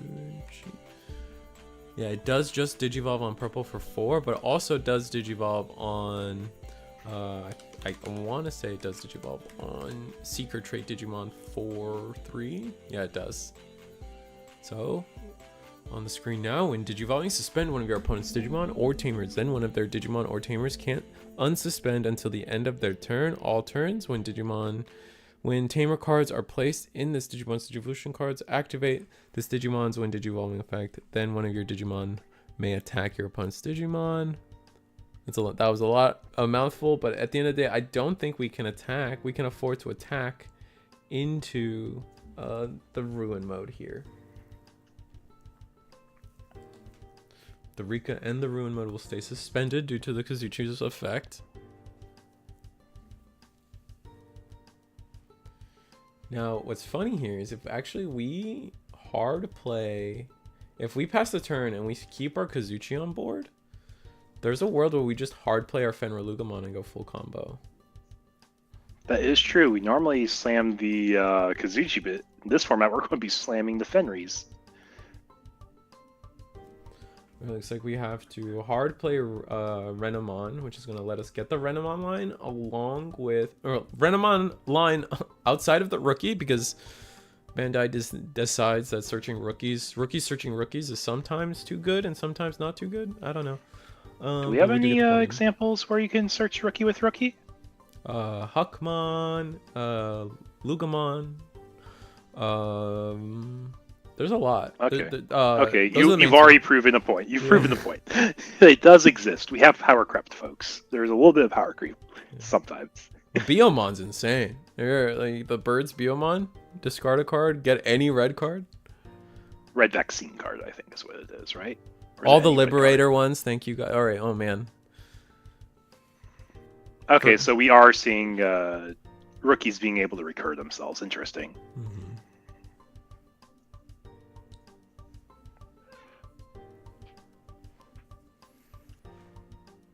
Yeah, chat's going off. They're just saying you're a stupid eagle. We got a lot. We actually have quite a bit. I just don't think it's something you've thought about. That's all. That's usually what it is. It's just like you never really like sat down and asked yourself that question before. But we're using the evolution plugin to go into Cubimon. Cubimon plays Rika. Rika searches, and we're seeing a little bit more of the pure Tau or the pure Sakuya side coming out because we got a Taumon going off too. Right, but this is gonna. Does this keep turn? No. This is gonna pass to 1. That's rough. Never. You're smart. Yeah. See, they know. They know. They just wanna. They just wanna flex some knowledge at you real quick. Make sure you're educated for the future. We're having a great time. We're having a great time. Memory enough to drop Fenrir. Yeah, exactly. Wait, does the dual tamer not give us memory too on top of that? Fang. Okay. Let me read the new tamer. No, let's get him on. I'll get him on screen soon. Yeah, because I'm not entirely sure what it does either. Mm-hmm. I just know it counts as both names and it has a beautiful alt art. It is pretty good. If your opponent has memory, gain a memory. It's like B214. Yep. Okay. When any of your Digimon are played or Digivolve, you may Mind Link with one of your Digimon, Pulsemon, SOC, or Seekers. So it's not just like a generic Mind Link. You have to proc the Mind Link. That's interesting. Mm-hmm. Well, oh wow, I didn't actually think about that. You can't so it's like activate Mind Link. Yeah, wow. Huh. So it's like arguably worse in some aspects, but the Inherit is a lot more powerful. Yeah. The Inherit is actually a lot. All right, we are gonna promote the Lugamon. Do we have the extra tamer? No. Okay. So we're gonna play. But we play a Digimon. Now we can Mind Link. Yeah. Search top 3 for Seekers or SOC. Not Seekers. Yep. Or SOC or the line. But yeah, now because we played that, now we can Mind Link, and now because we Mind Link to one of the traded things, Kazuchi, does he get a generic effect too? We're slightly learning cards on the spot. Yeah, Kazuchi reads when a tamer is placed under him, you may activate its when digivolving effect, which is when digivolving effect is to suspend a Digimon, and then the Digimon can't unsuspend. So. And then you can attack. So it's this whole thing going on right now that we can and then because we end of attack because our opponent has memory, we can attack. And I don't know what we're resolving here. We're gaining memory from where? Oh, there was a memory that should have been gained through the Lugamon inheritable. True. And we're just walking through it together. Okay. Mm-hmm. Awesome. Yeah, so a little bit of board fixing because that memory is mandatory. So the attack still goes through. Nothing crazy was done. You can still declare the attack. You can still do all the things that were happening. Just technically we have one more memory because of it. Got more of a Sakuya tribal myself and will always enjoy it more personally. And attack the other one. Yeah, correct. Turtle Sovereign. That's pretty much what they did. I'm just happy to have Luga and Pulse in a deck together. Yeah, it's just the color variance makes it so you can't really. I don't know, man. I just feel like these rainbow decks that were introduced in 20, a lot of them have a hard time like breaking free from a lot of what makes Digimon decks good right now, or at least breaking into that world, just because it's just it just becomes a game of looking for pieces, and a lot of decks will just kind of win while you're looking for pieces, which is kind of like what like the BT18 Susano decks struggle with. It's just too hard to find too many pieces. I'll be honest, like I'm watching how the new Fenry support works. I think the rookie's amazing, but the dual tamer just feels so clunky, or looks so clunky for how the deck plays right now. Yeah, there are certain it is justifiable to run it for the sake of there are things like like the immediate response is it doesn't have blocker and it's inheritable, so it is a good tool against birds, so they can't instantly delete with their ace your Takamika mid combo or whatever. So it makes oh my god, it makes that game plan a little harder for birds. And then on top of that, it does technically give you some leeway to play the tamer and then just digivolve something and not have to mind link right away. But we're gonna go up the full line here on Sakuya. Going into Taomon. And did we get our Vixie draw? Well, I guess we technically don't have to do Vixie draw yet, right? Did we use an option? Did we use the scramble? Oh, we used the Digivolve plugin, yeah. We got a few things resolving here. Yeah. Lots of simultaneous trigger checkpoints. Oh, we're gonna use a second option. Crazy. Where do we go from here? I mean, we are at 0, so we can do a few different lines here. So we're going into Sakuya here. This is going to be the draw 2. Do we have DP Drain Inherits that we're using on our opponent's side? I believe potentially. I can't remember what all. I know that they exist in Sakuyamon in its multiple iterations, but I believe none of the cards currently do that in this line. I could be wrong. I don't know what. I don't have the Tau memorized. Shows you my background knowledge on Sakuya. I tried playing it for a little bit, but it's been a moment. I played it when it first was released in EX2, and I always struggled with. It's just a deck that never really had the correct way to search everything it needed to search for. So that was always your problem. Looks like Sakuya will be attacking security. Interesting. So I believe we have a win attacking inheritable. Yeah, we have a win attacking inheritable to go into ruin mode. Wow. Yeah, one thing I want to point out here, because I think it's actually really neat. We allow the use of proxies. This person has the actual ruin modes. He's proxying the new cards because he just hasn't gotten them in the mail yet. Yeah. So shout out to any player who's considering joining our tournaments. We allow the use of proxies for any and as many cards as you need to play in these tournaments, because our goal is for maximum accessibility. And I know we'll eventually sell out at some point tonight, but every Monday, every Thursday, we're here with Digimon Locals. Yeah. So make sure to check us out. Looks like we activated Fortitude on the Kazuchimon. Yep, we did, and Digimon's played, so we get to mind link the tamer to the Kazuchi. Yep. Which is part of why it's okay to run this new one. It gives you some interesting effects, and because the tamer was added, you can suspend and force the.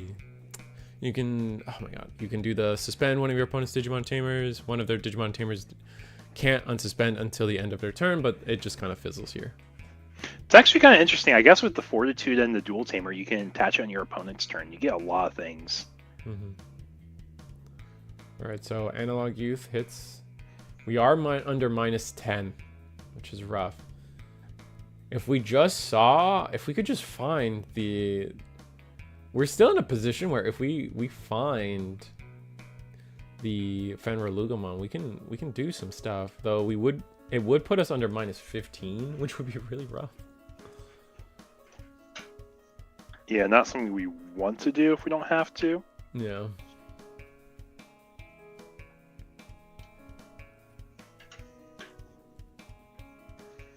So what is our play, Fenrir Lugamon? I guess we don't have a lot of good setup cards, especially under the minus 10k. I will say bright side for them is that they're probably not dying in this next turn with what Tau Loop can do. Mm-hmm. At best, they're going to be putting like another 10, 15k worth of drain, right? Right. Looking at our trash, trying to see if there's anything we can do.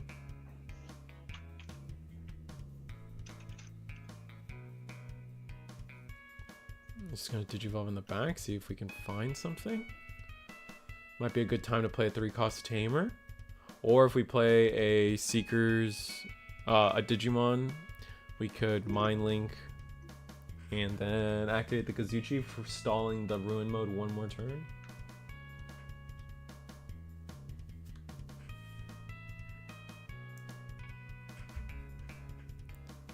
No, 1k Take, yeah. Casual. I missed it by 30 minutes tonight. Oh, signups for tonight? Yeah, it is hard being on the West Coast. Thursdays, I would say Thursdays a little better for you, Titania, because we do start the tournament at 30 minutes later.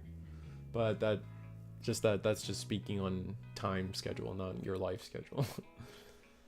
Yeah, we do our best to accommodate as many people as we can, but yeah, exactly. It's a little harder, but Thursday nights being 4 rounds, starting 30 minutes later, we technically finish quicker than we would on a Monday. It's still pretty nice because we get that little bit of variety. I'm on the inverse. I need the Ruin modes. Shake my head. Yeah, Ruin modes are tough, but you know, that's why you try your best to pick up good staples when they come out. I mean, I don't try to talk about market watch content too much, but it does come out that like there's just sometimes these generic staples that you should just try to make sure you keep your hands on. A huge example of that for me has been Hexblow. Hexblow early was a very cheap card. It was like just like any other super rare. Right now it's gone up. But I was like, I know I play blue decks. I know I'm gonna want this card one day at some point. Oh, and we're gonna play our own Tau Loop. Yeah, own Taumon Ace, and we're committing. We're gonna try going for the loop here. Try to establish something to at least make it so our opponent can't push the level 4 out of raising, which we know they have the Ruin mode. We'll go into Sakuya. The Sakuya lets us draw 2, and then we use an option. What option do we use? Is it a plugin in particular, or one that costs so much or less? Looks like it's one that costs so much or less because we use the Scramble. So, minus 5k to the board again.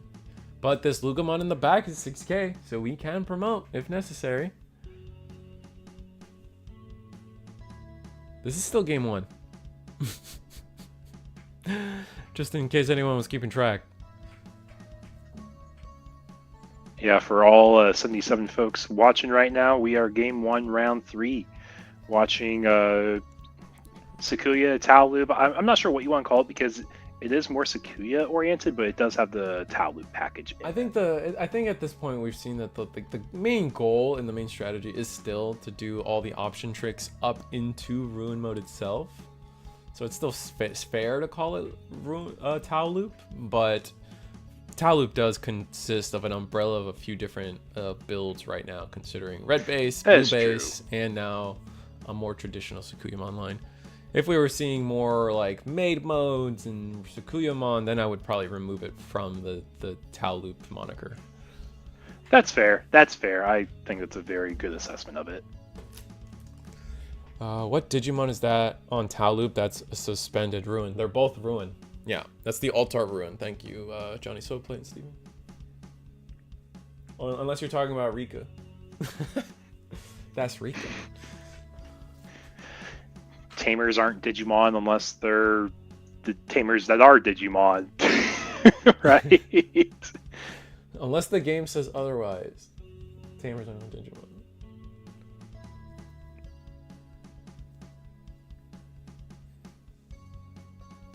Yeah, we're just in such an awkward spot still as the Luga player, because like I think we're missing the Fenry still. Can't combo no TK our opponent away.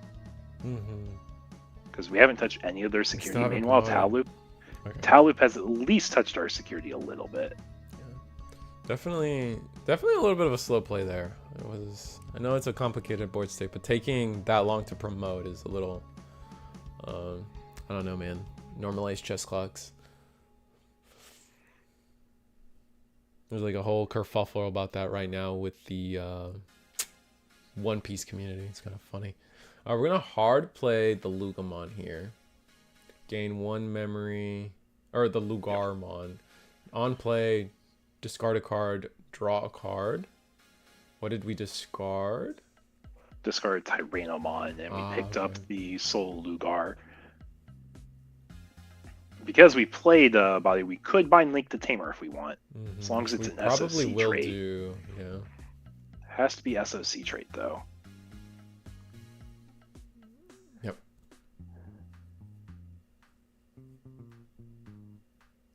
And then from there, what can we do? We're gonna attack? Oh, we're gonna attack so we can draw a discard. Yep. And this is the stack with the Balmont and the Mindling Tamer. We can alliance here still, so we're going to alliance here. Really? We're gonna risk that? We're only at 2K, yeah. Oh, we have barrier because, of course, and then barrier again.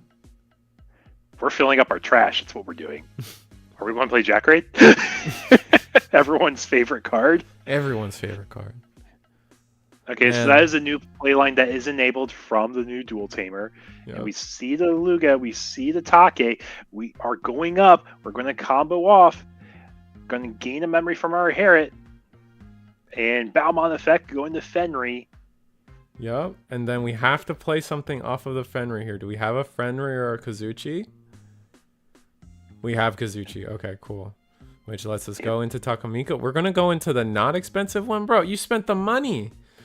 You might as well use it. Oh, is it Proxy? That's funny. I have no idea. I'm just saying. Alright, so we're under minus 5k, right? So that means we minus 6k something immediately, which we're forced to choose a target for the minus 6k. Both of these being Tau, having Tau Ace under that will be overflow 3. And then now we're minus 10k. That will get rid of both level 4s there, unfortunately. But here's the thing, with the new Kazuchi inherit, when we swing, we can burn security, restand, and then we get to recover that security, meaning we can do that one more time and swing with the Kazuchi for game, pending there's no option. I'm surprised we just did an alliance. It's because you want to save the swing with the Kazuchi. You want to get as many safe swings. Oh, true. Oh, but we don't unsuspend, right? Where's the memory at? We got the Soul Lugar. It's Soul Lugar that lets you restand, right? Yeah, it's the Soul Lugar. However, we have too much memory. The Soul Lugar reads, as long as your opponent has memory, unsuspend at the end of the attack. Oh, so we needed to spend some memory before doing this. Oof, that's a tough misplay. I mean, no, that's a tough misplay. Like that, there's no way for us to unsuspend our Tamagotchi mode now.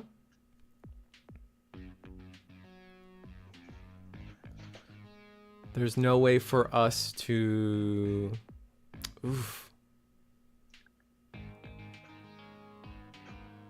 Yeah, we're just in one of those awkward spots because we're trying out the new line of support for a deck that we've played so much because we know Nais is a really good Fenry player.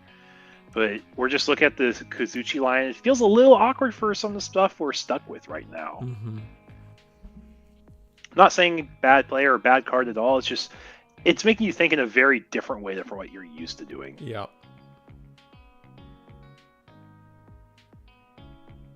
Oof, and we probably had a way to pass the turn too, and now we won't get to.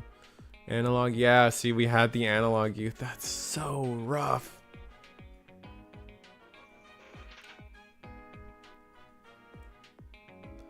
There's Solugamon.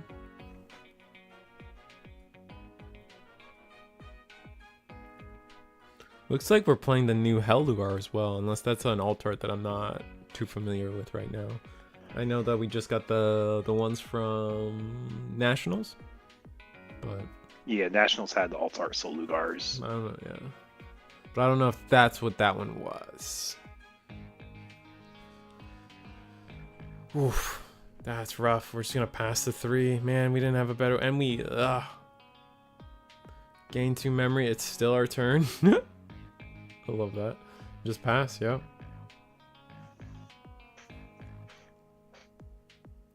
Maybe go into a second Fenrir. I don't think we have enough memory to do a second Fenrir, and we're gonna... Oh man. To be fair, we're not dead on board. However, the ruin mode will delete our Take. Or are we not on dead board because... Oh, Kazuchi Inherit, that's why. Yes, Kazuchi Inherit.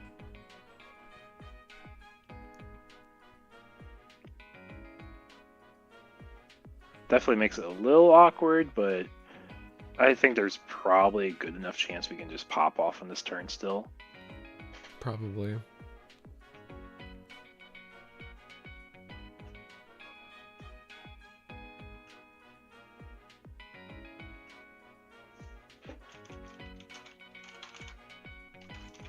How do we do this?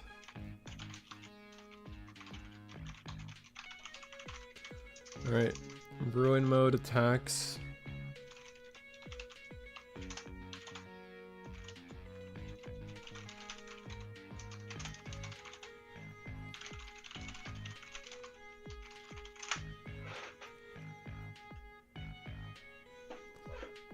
What is happening? Oh, we got old Fenrir. Oh, Blast Ace. Oh, I completely forgot. And then we get to activate the... Oh my... I didn't even think of this, man. Everyone's calls this card bad. Okay, some of the new Take stuff is actually really cracked. It's timed right, right? Oh my god. Chat, were we expecting the blast there, chat? I wasn't. I kind of wrote that as like the game's kind of over, but not quite. You just gotta work your way up. My god, man. Let's read this bad boy. On play. When do I have it on screen before I yap too much? No, I got it on screen. On play. Win Digivolve. 2 of your opponent's Digimon get minus 10k for the turn. Then, if a Tamer card is in this Digimon's Digivolution cards, delete one of your opponent's 10k or lower Digimon. And then, secondarily, not important here. When attacking by trashing your top security, activate one of this Digimon's when Digivolving effects. We're gonna hard play the Taumon, and we're gonna scoop it up on the Taumon side, which is doesn't matter if we can get into a second ruin mode. It's just not gonna work out there, man. Ugh.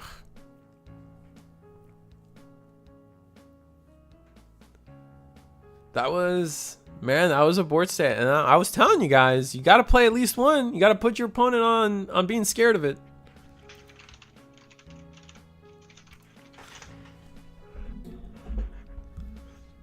I didn't think we'd ever see chat cheer for Fenrir though. Like, would you like if you had told us like a month ago people would be cheering for Fenrir? Would you have believed it?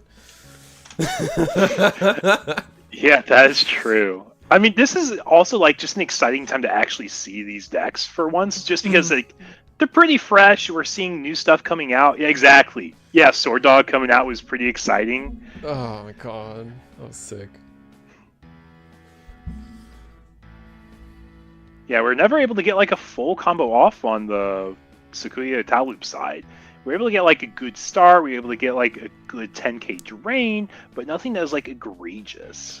I think the Kazuchi control angle that the Fenrir Lugomon was able to do for multiple turns really turned off a lot of their minus 10k standard, right? Because the idea is you would, in theory, be able to swing with one minus 10k, Digivolve into a second one minus 5k, leading into the back-to-back minus what feels like the infinite loop of minus 10k. Yeah, definitely seeing a lot more power of the dual tamer with the new Kazuchi in particular. Mm-hmm. I'd rather the ace over the original OTK Tamagotchi. Fair?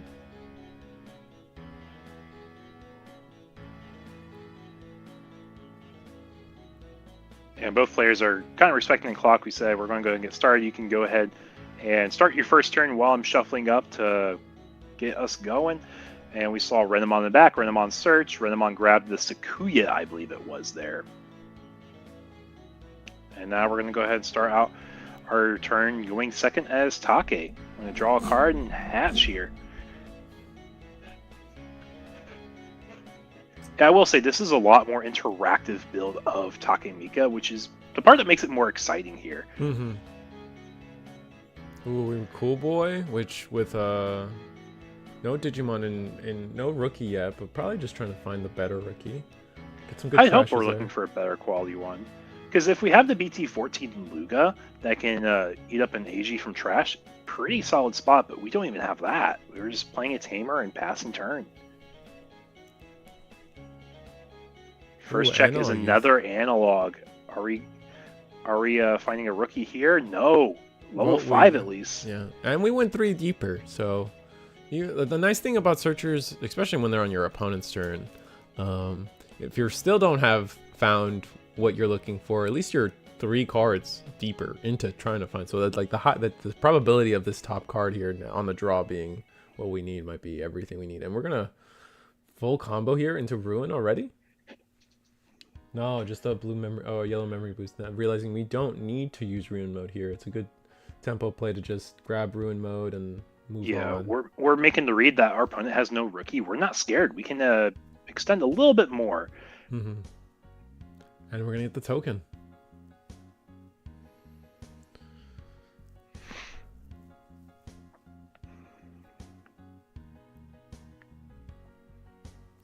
Yeah, like, what are we going to be doing as Take here?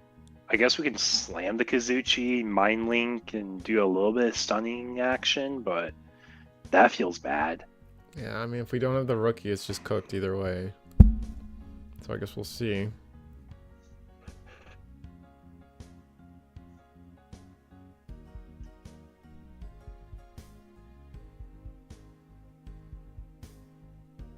Yeah, I'm going to go ahead and scout our other tables, see how some of our pilots are doing. It looks like our Bloom Lord player did lose at one of the other top tables, but to a deck we haven't shown in the stream yet, so that'll probably be our next round. Ooh, exciting. I take a guess. Yeah, Virus Imperial. Have not seen that yet tonight. All right, so we're gonna minus 10k, 2 of our opponent's Digimon, and then delete something 10k or less. That will overflow the Talmon, and then yeah. So we do have a ace in play now. So Takemika coming up again. Yeah, putting some respect on Take Ace's name. You're right, chat.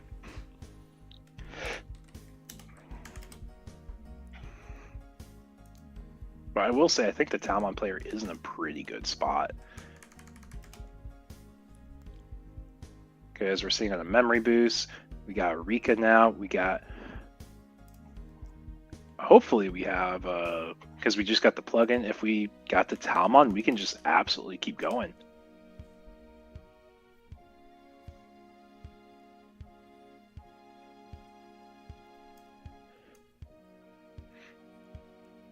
Token's going to go ahead and take a chip at security, finding a Fenry.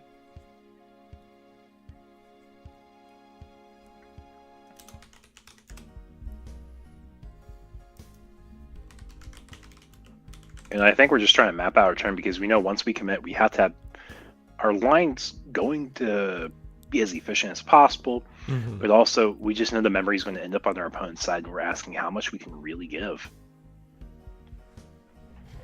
So starting with Digivolution plugin gets us into a Talmon Ace draw. Right. Effect Tau Ace, we're going to use an option.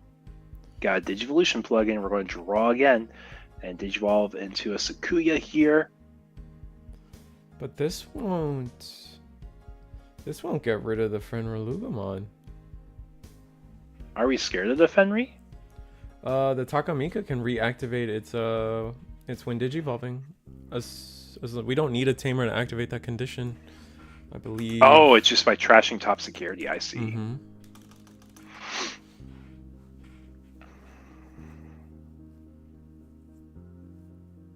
Oh, but we already we were able to gain a memory back, so maybe we can do something instead.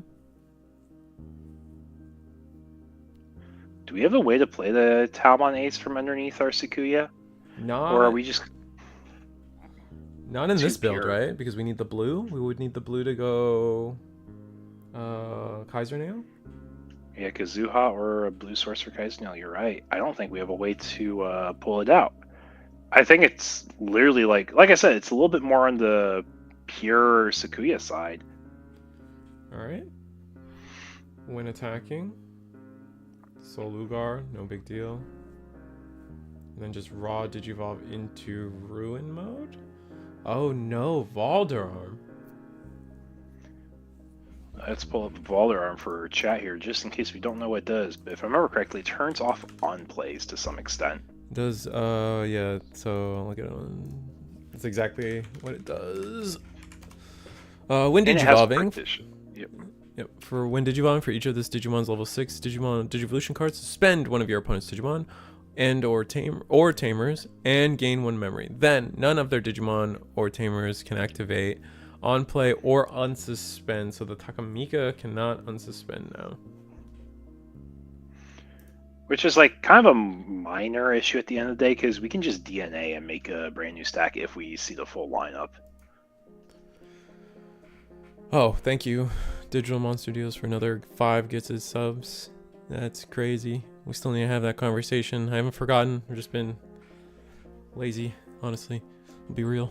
I still gotta keep my eyes peeled for Taomon Ace or Tao Ace alt arts. That's fair.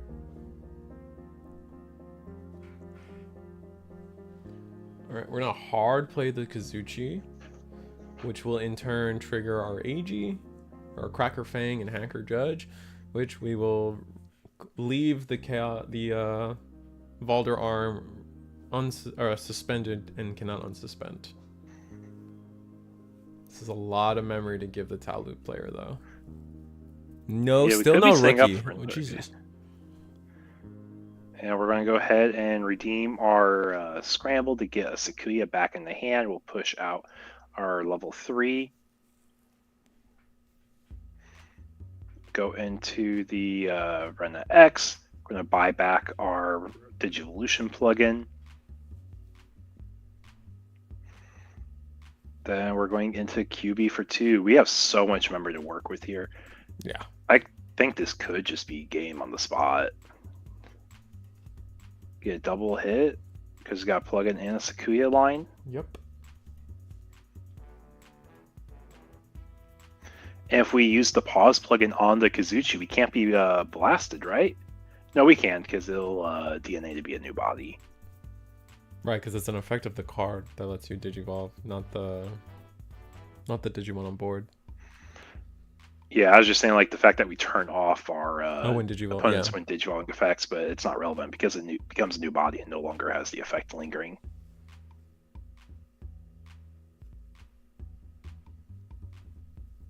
All right. Looks like it's hard to tell which plugin this is. I can't tell by the art. Pause. It's pause. It's okay. Pause plugin. Yeah, so we do the 6K drain, turn off when Digivolving effects. Do we have enough DP drain? Maybe. Marcy Perez, why didn't the Chaosmon unsuspend? It did not unsuspend due to the Kazuchimon's on-play effect to suspend a Digimon and stop it from unsuspending until the end of your opponent's turn.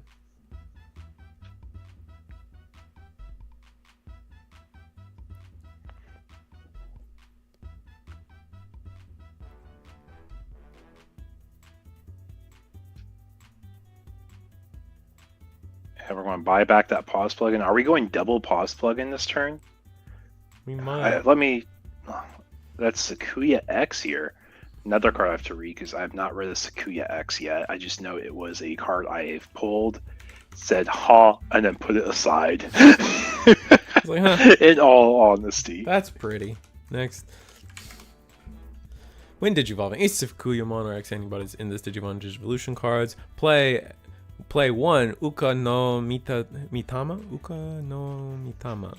A token? Yeah, a token. 9k has rush. And that's all the damage we need, because due to that, we have that body plus the Sakuyamon body. And then your turn, once per turn, when one of your Digimon attacks, you may use one single option card with the cost of 5 or less. And if this effect is used, one of your Digimon unsuspends sorry. So, Easy peasy. Usually you can get that off pretty quickly, and then that's all the attacks we needed. So game 3. The Chaos Mon only stops the on plays based on where the memory gauge is. It's not like an unconditional thing, right? Just answering chat's question. I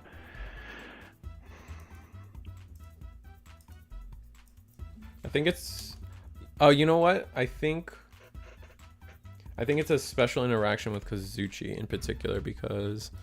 Oh, it's not a. I'm sorry. It's not in. I misspoke. It's not a on play of Kazuchi. It is a when digivolve of Kazuchi.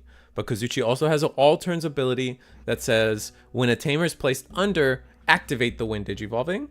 And then because of the got that because you slams for the dual tamer. Okay. Exactly. I'm catching on with chat now. Mm-hmm.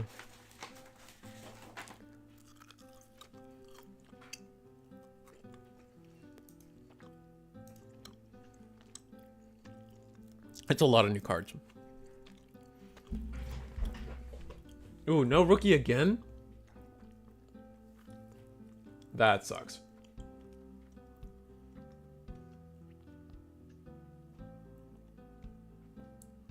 Hopefully we're okay with that. Hopefully our hand is somewhat playable beyond that.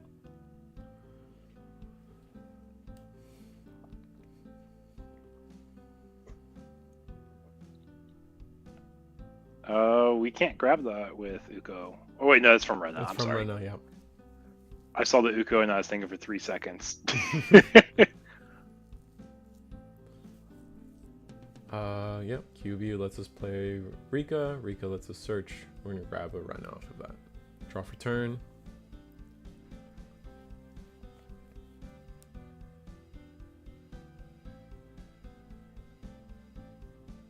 There we go. Ugh, still no rookie. That's rough. And Ice has really been struggling just getting a playable line these last 2 games. Even game 1, it felt like they were struggling. Could be just the new ratios of the new stuff kind of hurting them. Which is also true. That is also true.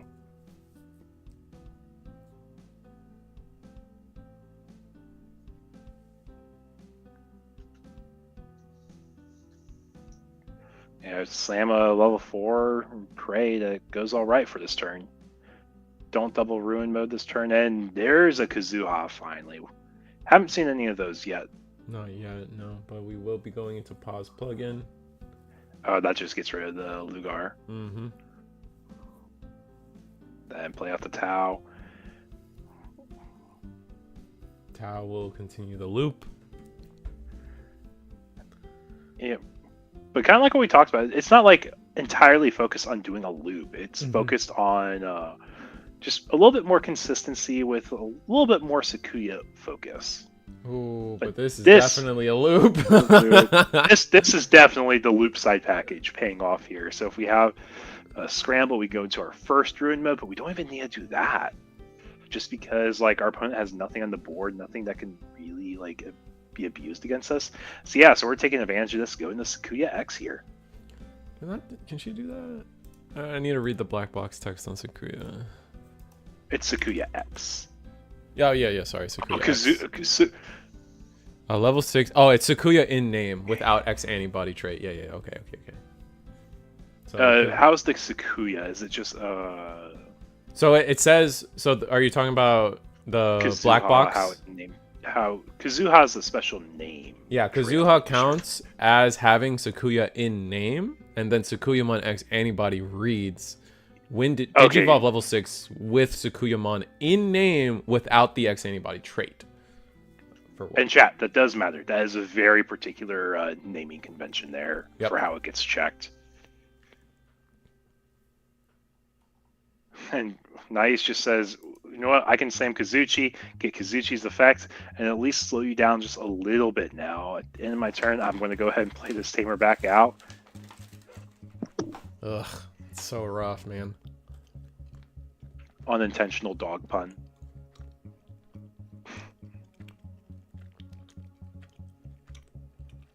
Just I need to leave it in.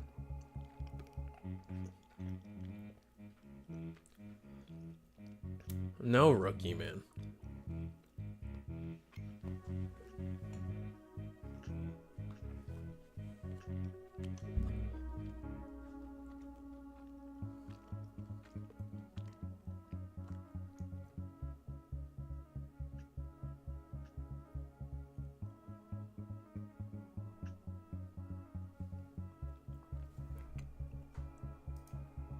Yeah, for anyone joining us, we are in game 3 of round 3 of our webcam locals.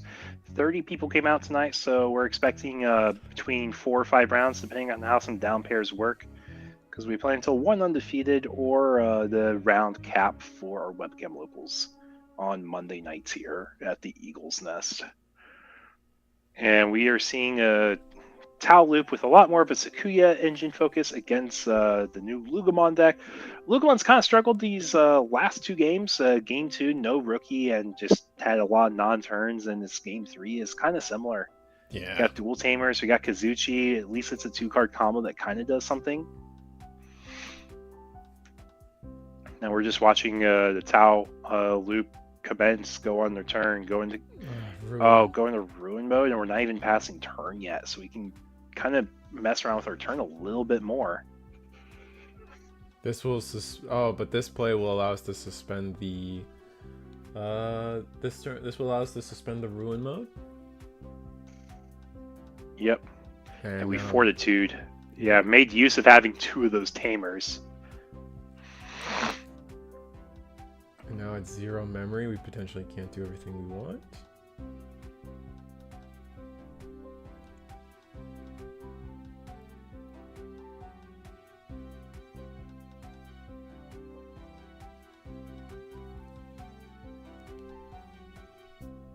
Tamagotchi Ace gonna save the day again? Maybe. 30 seconds away from overtime here.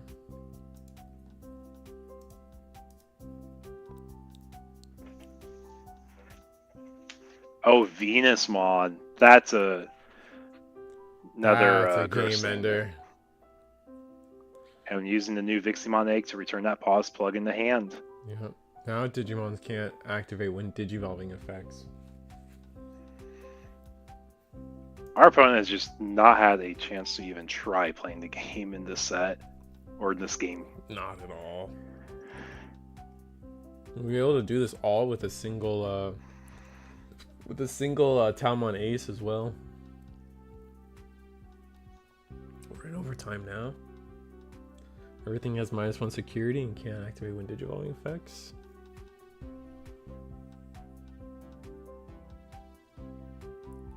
Is this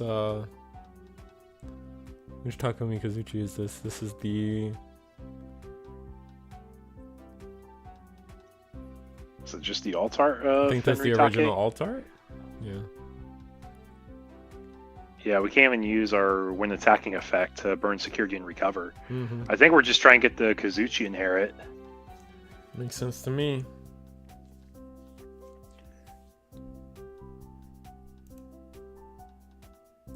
Yeah, so we're going to commit a swing with Ruin mode first. Security is removed. It's Tamer, Kazuchi effect, recover.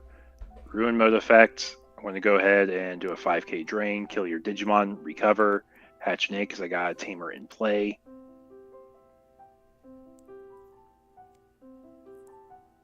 Yep, and we still got enough bodies to go for game here. Yep. I don't think we really have anything in Take security that's going to hurt us. Not at all. And that's going to be it. Yep. Yep. Tau Loop taking the set against Fenrir. A Little bit of a deflating game those past 2 games, but it happens. It's still Digimon. Sometimes you just lose to not seeing rookies, man. Switch it over to me. And we're back. Yeah, so we're going to what, round 4? Is there a potential round 5? Are we guaranteed round 5, or how's it shaping up to be? Let me take a look here. We have 3 undefeated, so it's possible this is our last round going into the next round. Table 1 is guaranteed undefeated. Table 2, if the down pair loses, it could end early, because we just had one of our undefeateds lose this last round. Oh, wow, okay. So, that being said, you said we had, who are we going to follow for next? Oh, Rep Virus Imperial, I think you said? Yeah, it's probably going to be a Table 1 game if I had to guess, because we haven't seen the Virus Imperial yet. It's either we watch Magnamon, which we haven't seen yet tonight, or Virus Imperial, which we haven't seen tonight, and that is guaranteed one of those 2 at Table 1. True. One of those 2, or even both. I was super confused for a minute because I didn't notice the Tau Ace in the back with the Tamer for Venus to go on. Yeah. The board was getting pretty wide for Taumon there. Did we get a spoiler card or something? No, not yet. Oh no, we got the high quality Edamon. Look at that. Very fun. That's for the Popper. That's the prizing for the Popper format, right? I'm gonna call it Popper even though it's technically not Popper. Yeah, it's close enough. Like, people know what we're talking about. Mm-hmm. Those are pretty cards with the flower backgrounds and stuff. Like, I can't wait to see those cards in person. They must be great. Yeah, I agree entirely. I'm excited to see how the uncommon format goes. I think it'll be a lot of fun. Yeah, I think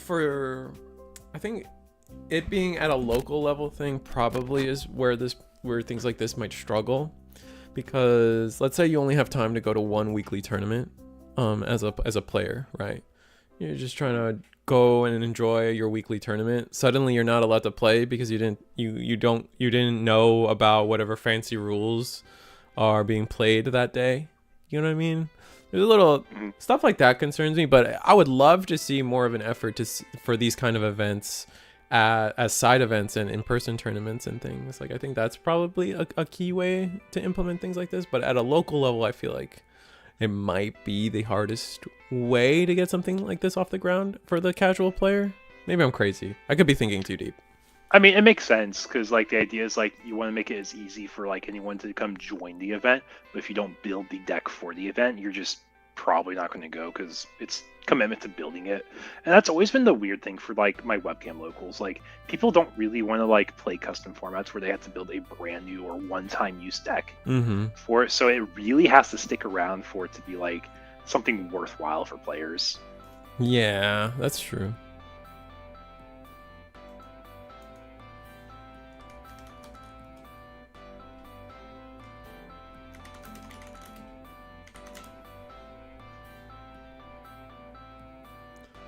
Let's see what I can. Looks like, the next round should be started soon. I haven't gotten out of my chair yet, so I'm gonna go on a quick break. See if I can get. Yeah. Are all the tables reported? Yeah, that should be appearing here in just okay, so seconds. I will. If you want to put the table stream on, man. Yeah, that's what I was gonna do. I was gonna let the round start, and then I was gonna take a lap. Let me catch up on chat. Yeah. Boo. I love the Venusmon tech. I use it as well. Yeah, Venusmon. I mean, yellow good stuff, right? Is always just kind of relevant, I would say. I was super confused for a minute. Oh, I already read that. I like it. Kiri. I feel as long as there's a proper notice, it shouldn't be an issue. That's fair, but it's like, I don't know. That's just my concern. And then there's people like me who's just like, who reads it and it's like, that's cute. Guess I'm staying home that week. But I'm mean. I'm pessimistic.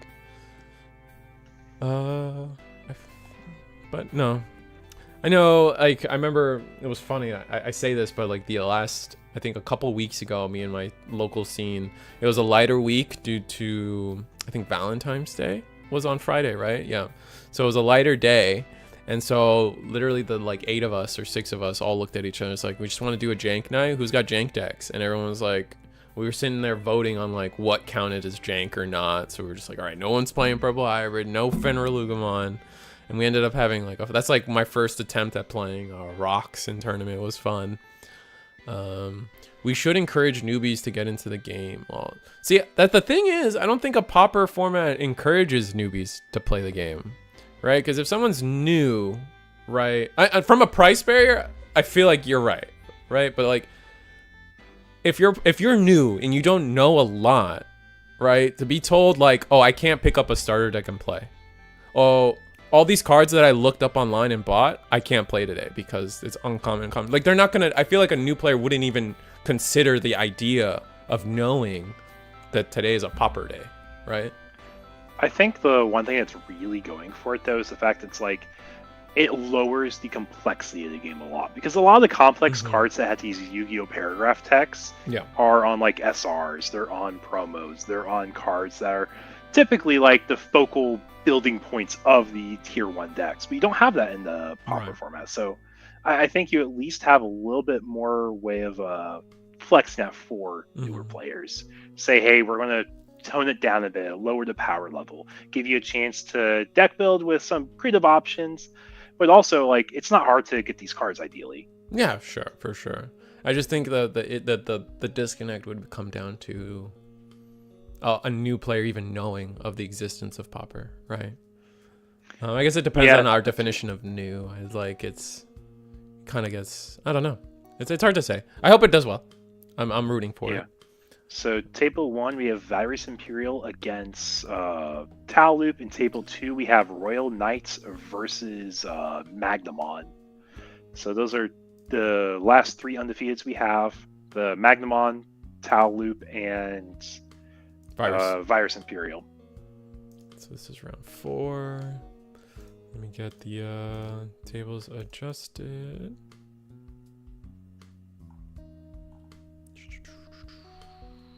Bottom. Bam. All right, I'm going to take a break. So Eagle, do your thing, and I'll be back. Sounds good.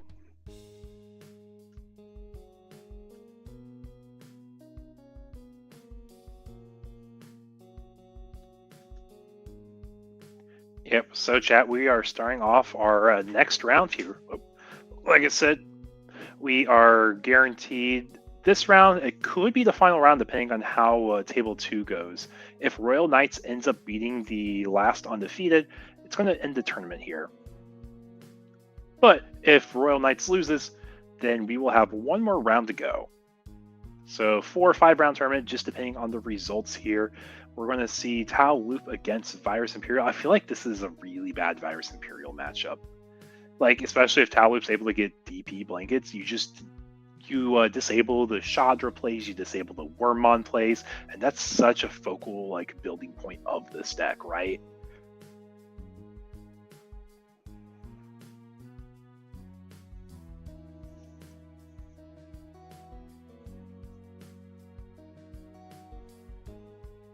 Yeah, so we are resolving our mulligan phases here, and we're going to be starting off. We're starting on the Virus Imperial side. We got Wormmon. We're excited because we got one of our best rookies to get into the trash early game, so Shadra can play it out. But then we see that Viximon, and we get a little bit scared. We see a Renamon, and we say, okay, we're seeing more of a pure Sakuya build of Tau Loop. I guess we could acknowledge it's just a Sakuya deck at this point. And we reveal off these 3. The Rika shows a pause plugin, Scramble, and Rika. We're on bomb deck them, and then push it back to Virus's turn. And we're just going to step a Mist Memory Boost, trash 2 cards, hope to set some cards we need there, and we get the Shadra, which is a really good target.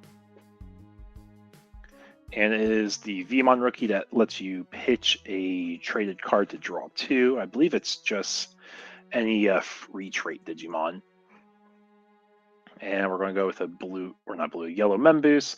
Take any of our line pieces here. Got the level 4s, and I think we might grab it just because there's not too many in our deck. And we bought deck the other top end pieces that we run a lot more of. And thanks to that Rika, we are able to leave our opponent at 1 memory. Now we have a champion for next turn. We have a Memboost we can use, and they're going to go with the Analog Youth.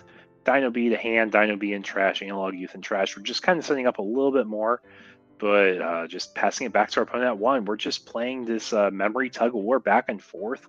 But whenever our Marshmallow pushes here, we're able to do a lot more on our turn than they would be able to.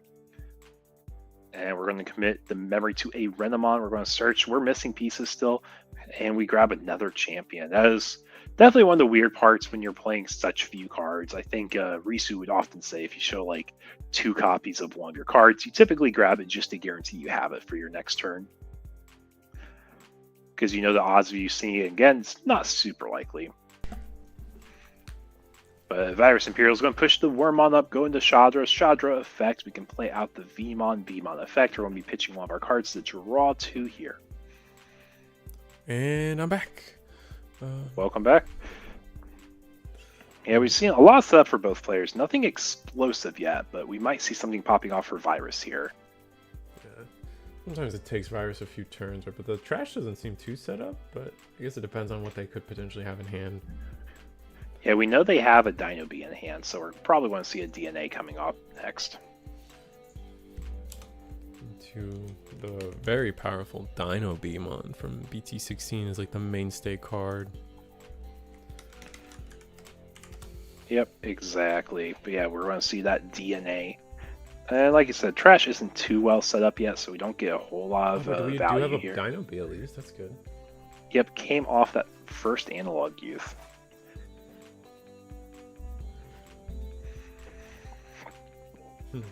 Oh, it's still our turn too. So we could. Is Dragon Mode particular in terms of its DNA requirements? Does it have to be Pyildra Dragon or Pyildra Dino? Oh, that's a great question. Dragon. No, it can be off of a purple, any purple and red level 5. We're gonna attack into security.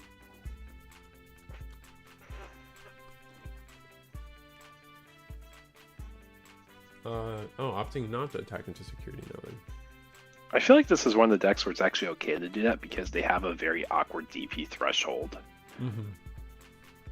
Yeah, it's really just this. I guess they do play a good amount of 6s.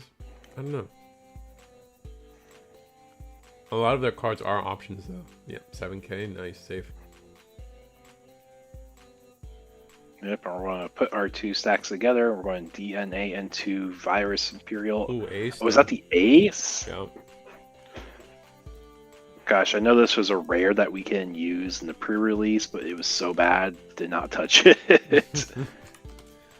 It's too conditional for something like pre-release for sure.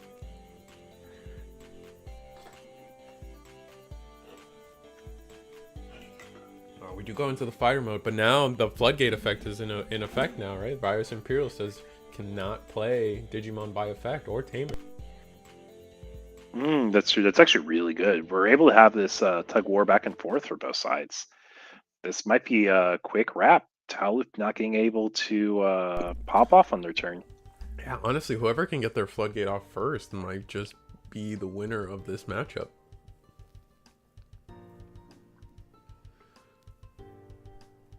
Alright, we're going to go into Taumon. Taumon Digivolve. Use an option. And it does help we're not like a pure like min-max build of like just doing Tau Loop shenanigans. Right. Absolutely. Oh, did we miss an effect on... We're just going through the inheritables? Interesting.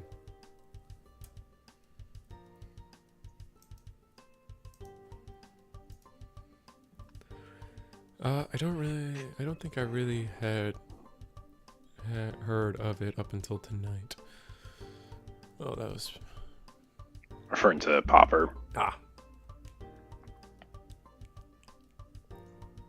To be fair, Ryan, like, it was announced, like, what, yesterday? A few days ago that we were going to get... I think it was, like, Friday. It was announced that it was going to be, like, an officially supported at your locals thing.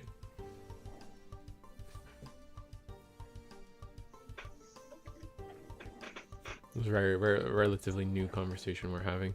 And then we're going to go into Kazuhamon. But we won't be able to play. Yeah, the Virus Imperial really putting in work right now. How are we resolving this? Well, we're just going to play a yellow memory boost.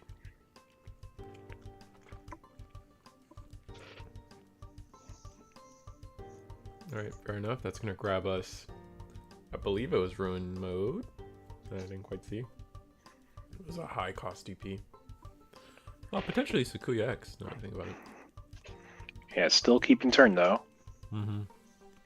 Thanks to Rika Tamer. She's done a whole lot of value from like the past fast set and this set already. Oh yeah. Okay, so like much memory.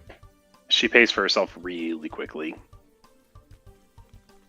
Honestly, any tamer that says on play, search a card, and gain value, or search a card and get it. Just search a card. Davis is still one of the best blue tamers in the game, and green tamers. And here we go. We go into ruin mode. Mid attack, I believe, and that will allow us to go into ruin mode. End of attack minus 10k. Delete a Digimon. That will delete. They overflow too. We will. How's this resolving? No partition. I mean, we do get partition technically. However, 10k is a lot of K. Yeah. Now we're able to just like set up a little bit more on the Tau Loop side. Playing second yellow Membus, we're just saying, hey, we'll have a pretty good next turn. We got 2 of our champions in hand. We know we got 2 because we searched them both. Grab a Sakuya X and pass turn to our opponent too.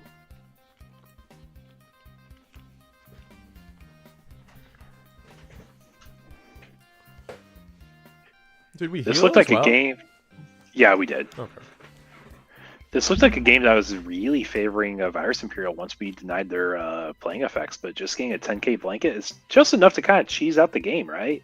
Yep, I think this is what you were saying, right? You were saying that like being able to just have a natural Sakuya line instead of all the blue base and red base shenanigans really allowed for that turn to happen, right? Yeah, we don't get to play anything, but we're still attacking you with a ruin mode minus 10k. Exactly. I'm back to Sakuya side here. Pushing out. Can't use Scramble because no Digimon on our opponent's side because we put a 10k blanket. Going to run an X here. Run an X lets us buy back an option. With the plugin and name, it's going to be Digivolution plugin. We're getting so much value out of these Digivolve plugins here. Oh my god, it's crazy. Renamon allows us to play a Tamer. Or sorry, this is QB Mon. QB, yep. Just really consistent. Like, just having this small base does so much. Right. And it's because of all the Double searches hit. too, right? Every green plugin's a draw as well, Chad. That's something that I think goes unnoticed oftentimes, is that the green plugin allows for an extra draw that you're not going to see coming. Here, there's the draw. Now Digivolve. Yeah, just getting 1 ruin mode here is just enough to really deny Virus Imperial's next turn too. Right, yeah, because they would promote into what, an XV that's only 4k? Yep, means no Wormmon plays. You just have to Evo in the back again. Oh, Tau again? Jesus. Going into Sakuyamon. Sakuyamon now is a draw 2 when Digivolving. Right? I think something like that. Yeah, there it is. Yeah, it's X or a draw 2, use an option. What base do you guys think is better for...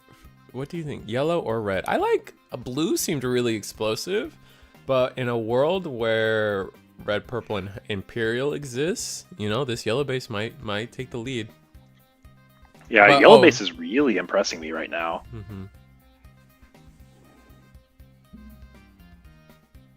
Now we have 2 tokens, and this is potentially 3 damage. No, not 3 damage. Yeah, 3 damage. What is that? It's a proxy. Oh. It's a Digimon card. Oh, sweet. I'm glad we're playing. Oh, but what was it? I guess it was nothing relevant. If it didn't, no effects triggered. All right. So when attacking, we'll use I think that's pause plugin. And are we bigger than? Oh no, we do die. Oh, and that's overflow 3. Unfortunate. And we did that without establishing a ruin mode, so this might be Imperial's chance. High quality proxy, can't tell the difference from the real card. Yeah, true. All right, pop. Let's see this. How's Virus respond? Are we able to go full combo and almost for game? This is game 1. Digital Monster deals. Play Vmon, draw 1, or trash 1, draw 2.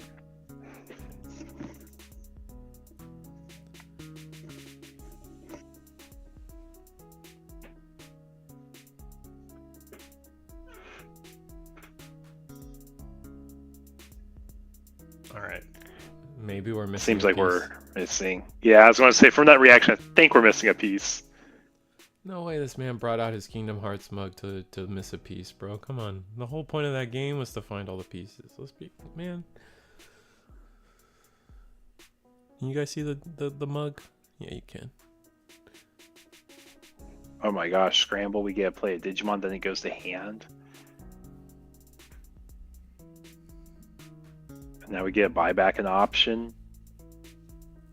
And we're buying back the plugin. Makes sense. Let's see. I realized that the top webcam here is.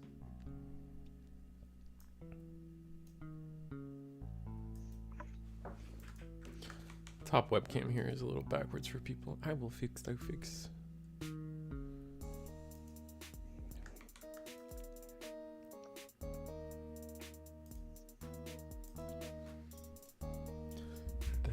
yeah. Did you evolve into Pyildra with so we were missing a level 4. That's rough.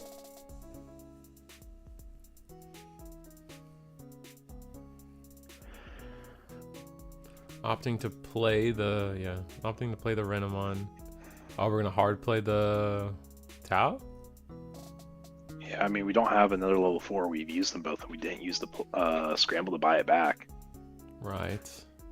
But I think we're pretty comfortable. We have a massive hand. We can probably just go off against our opponent here. Green plugin, yep. Surprise, we had that.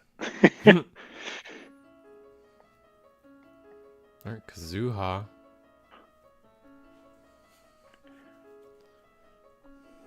Looking through our library of a hand. Yeah. It's almost the entire deck.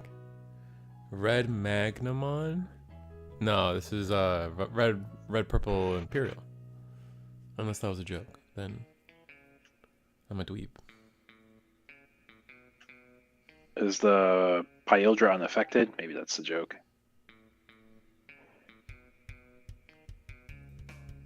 Alright, we're gonna gain 2 memory off of the Eureka's. Play the, oh my god. Play the Talmon. Play another option. Yep, scramble. Makes sense. We want to focus on a Digivolve here. Is it time for Ruin? It is time for Ruin. And it's still our turn, which means we can still go off. Jesus. Found another rookie for the back. These tokens. Yeah. I feel the frustration of the Virus Imperial player. We just felt like we were in such a good spot to respond to our opponent. I can't attack with that. We just played the Tau Ace this turn. It's like we finally had a window to do something and we just didn't get the cards. There we go. No when digivolving effects, no when attacking effects. This probably is curtains. Equally as brutal. Yeah. 5k drain, so you can't do a worm combo. No digivolving effects, so we can't abuse anything to go up still. We see a battle NPC though. I don't think it's a card we've seen yet. Get tuck a rookie underneath, so we're basically setting up a Wormmon if our opponent clears our board and doesn't win the game. Yeah. But I see a lot of attacks on the board. I don't think any of their aces do enough. Yeah, and then this Pyildra will be deleted on this end of attack.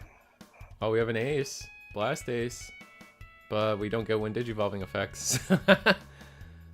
No, it's on our opponent's turn. The opponent's turn, you don't get digivolving effects. You get them on your opponent's respective turn. Oh, we passed already. I'm a fool. Never mind. Yeah, battle NPC. Yeah. I am a fool. But there's still an attack going into security. What's happening? Trash the top security and then delete. So I imagine the plan is to delete the Venus, which has the Tal. No, it has to. No, it's based on DP, so we can delete the Venus. Yep, there is overflow. And then we'll get our end of attack still on the ruin mode after we check security. Yep. End of attack, we'll recover delete a Digimon. They get to partition. We get to recover. Or yeah, they do get a partition.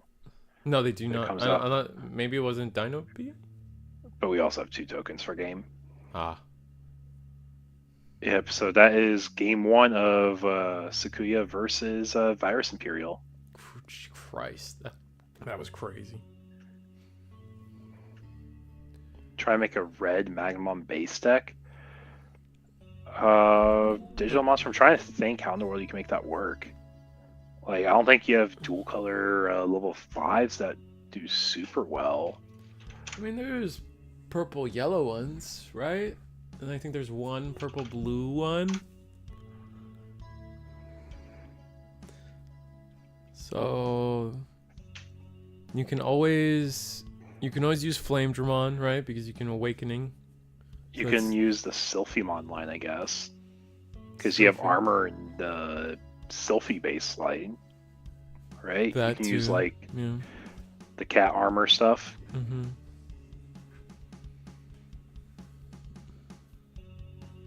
And we just got another. Didn't they? Yeah, they announced was it the Sagittariusmon or something? Excuse me. Also red and yellow. There's a few ways to get there. I don't think the plan is to make it super efficient, just doable.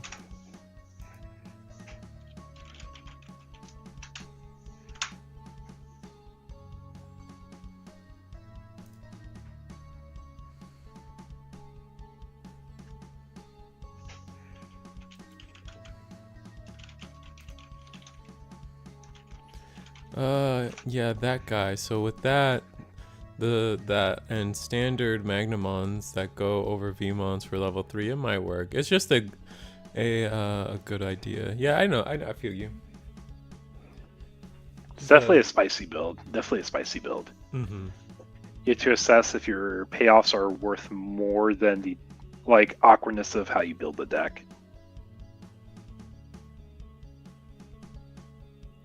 Right, so red, purple, Imperial choosing to go first, and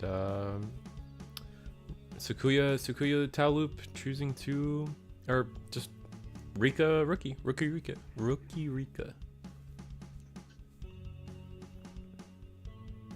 Beamon hard play.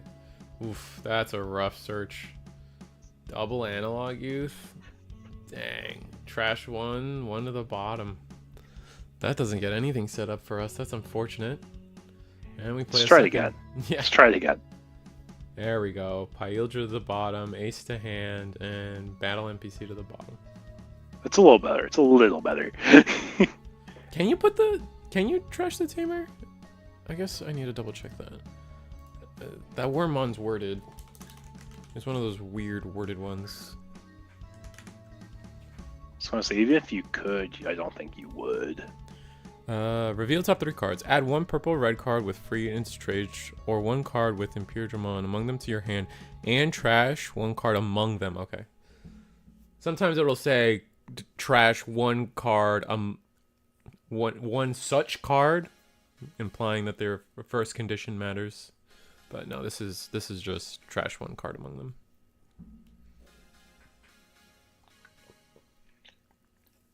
Yep, and a pretty slow, low momentum first turn for both players, and we're checking another yellow memory boost. Tao has so much memory access, and getting another swing in, it's Digivolution plugin. I believe it's search for a tamer, and then you get added to hand, or it's a Digimon then. Yeah. To hand. I think high speed plugin is search top 3 for a tamer at hand.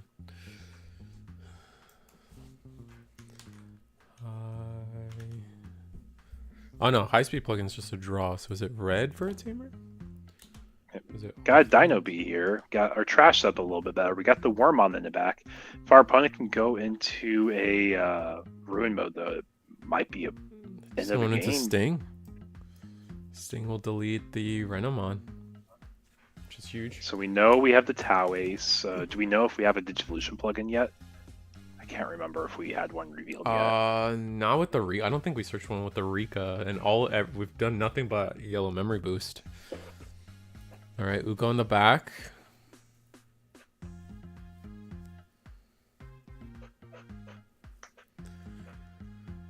This next turn might be it for Imperial. They might be able to win this, depending on how all these boosts go. Actually, if we just set up a ruin mode, Imperial might struggle. So I guess we'll see.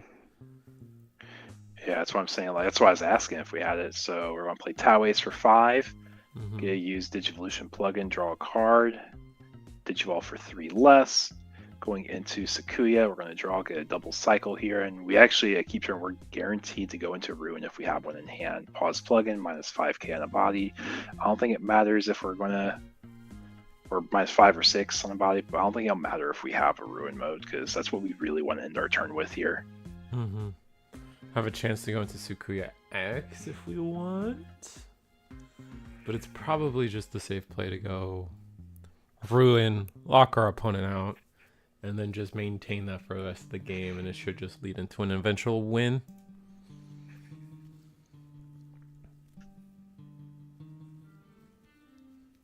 I'm learning that Tau Loop in any capacity is sad times in general. I felt like Fenrir Lugamon had a good time against it. It's just both games led to a brick on their part, and they just lost to not seeing rookies more than they did to Tau Loop.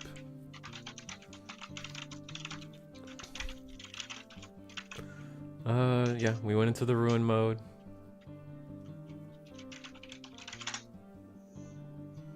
All right, Analog Youth, search 3, and grab a Wormmon. Missed memory boost. Yeah, we're just going to spend a turn setting up. The issue is, like, we're still in the same scenario. Like, our opponent's going to get a ruin mode blanket against us. It's just the difference of, like, they won't extend a lot on their turn because they have the ace underneath.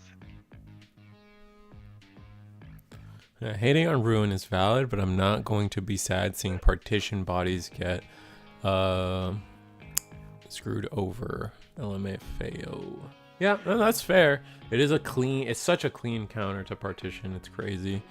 And I also agree, the minus 5k is a lot, but minus 10k is almost impossible. And I absolutely agree with that. I don't know how to feel about Ruin mode. Definitely feels like one of those cards. I'm always going to be on the side of there are cards that just do not let you play the game whatsoever.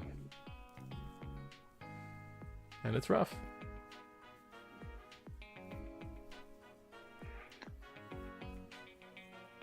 Even the token lives against security because it's 1k worm. My goodness.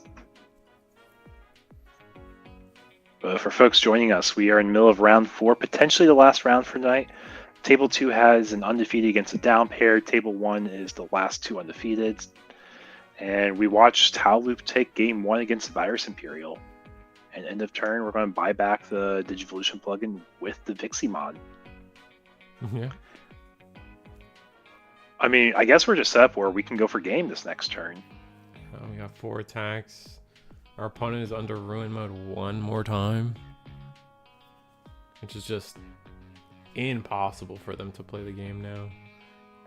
We're gonna play Dino B, the new one from BT 20 here. Yep, we can blast DNA against our opponent here.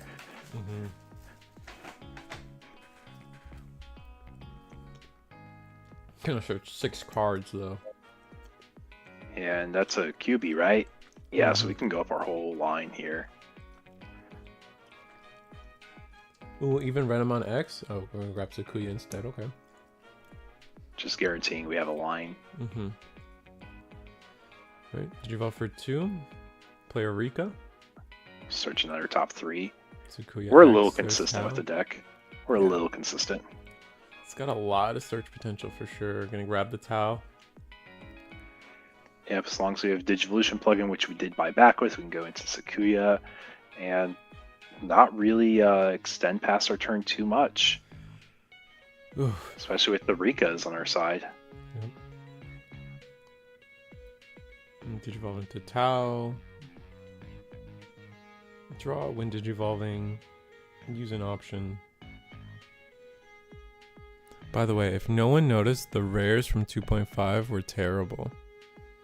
You mean the pull rates on rares? I think we've had a discussion earlier about them. Yeah, the pull rates were pretty bad. Yeah. Yeah, because you have extra SRs in the set taking up slots where a rare would be, and on top of that, you have more rares in this set than you did in 2.0. Yeah, it's pretty rough. It looks like we're just gonna scoop it up on the red, purple, Imperial side. That was just a rough set. Yeah, it was just a rough set, man. If we want to hop to table 2, we can see if the tournament ends around early, I guess. Yeah. But yeah, sorry. No, you're saying it was just rough. We need to see pieces faster, and yeah, we were missing pieces when we had a turn to actually pop off, and it was just rough. Yeah. All right, so we'll go table 2.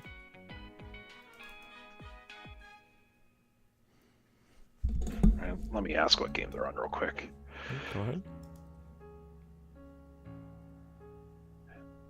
Hey guys, quick question. What game are we in? Game 3? Awesome. They're on game 3 also. Who's the undefeated? The undefeated is the Magnamon player. Alright, and Magnamon player has Magnamon established, so good sign. All signs point to the tournament continues. Magmon's in the trash. I don't know. Wait. No, never mind. Oh my god. Oh god. I take it all back. Oh no, we might just see a game end here if our opponent has a BT13 Omni. It might just be game. Alright, so King Dracell will suck up what it can. Yep, eats up the ore you can. You probably want to swing with Omeka first to see if it dies in security to something to get even cheaper cards to be played this turn. And that's exactly what we're going to see. Attack into a Vmon. Nope, 1k. Lives. Same diff, I think.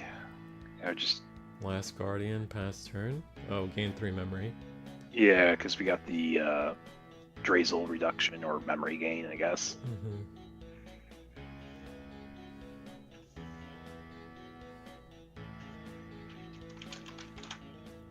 Alright, we're thinking about grabbing the Gallant. Fair enough. How much reduction? We still haven't played a King Dracell or a King Dracell card yet, I'll say. So we're looking at 7, 8, 9, 10, 11, 12 reduction. Playing a lot of our deck for free here.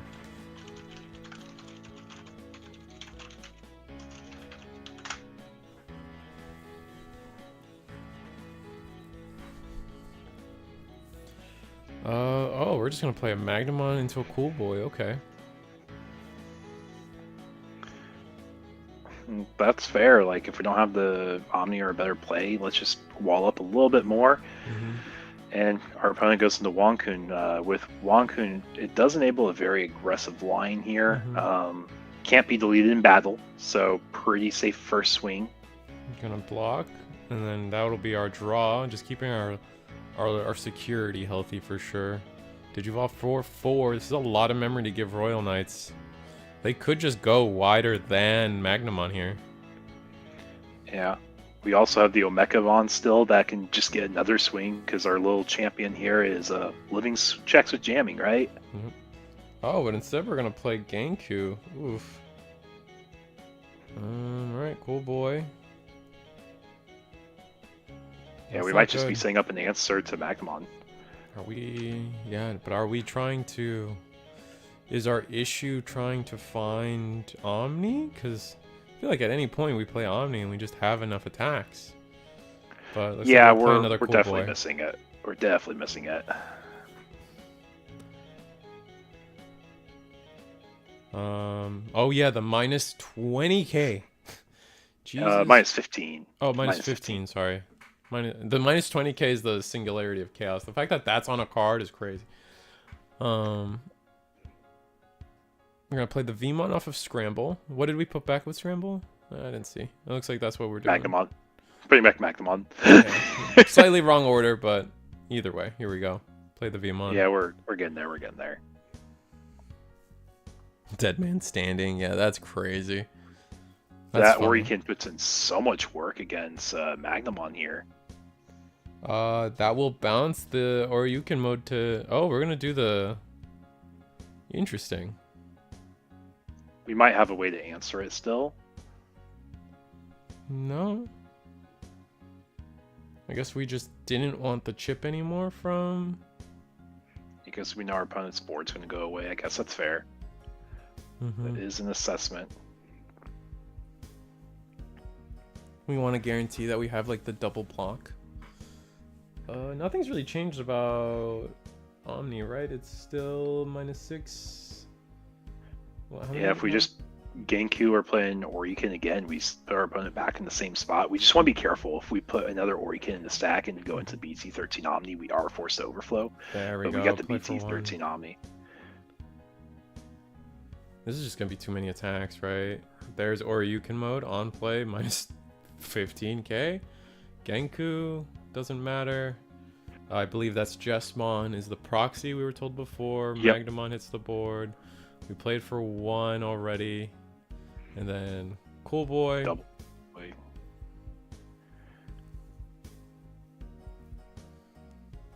Yep, we're resolving all of our when Royal Knight Digimon are played effects. Yep.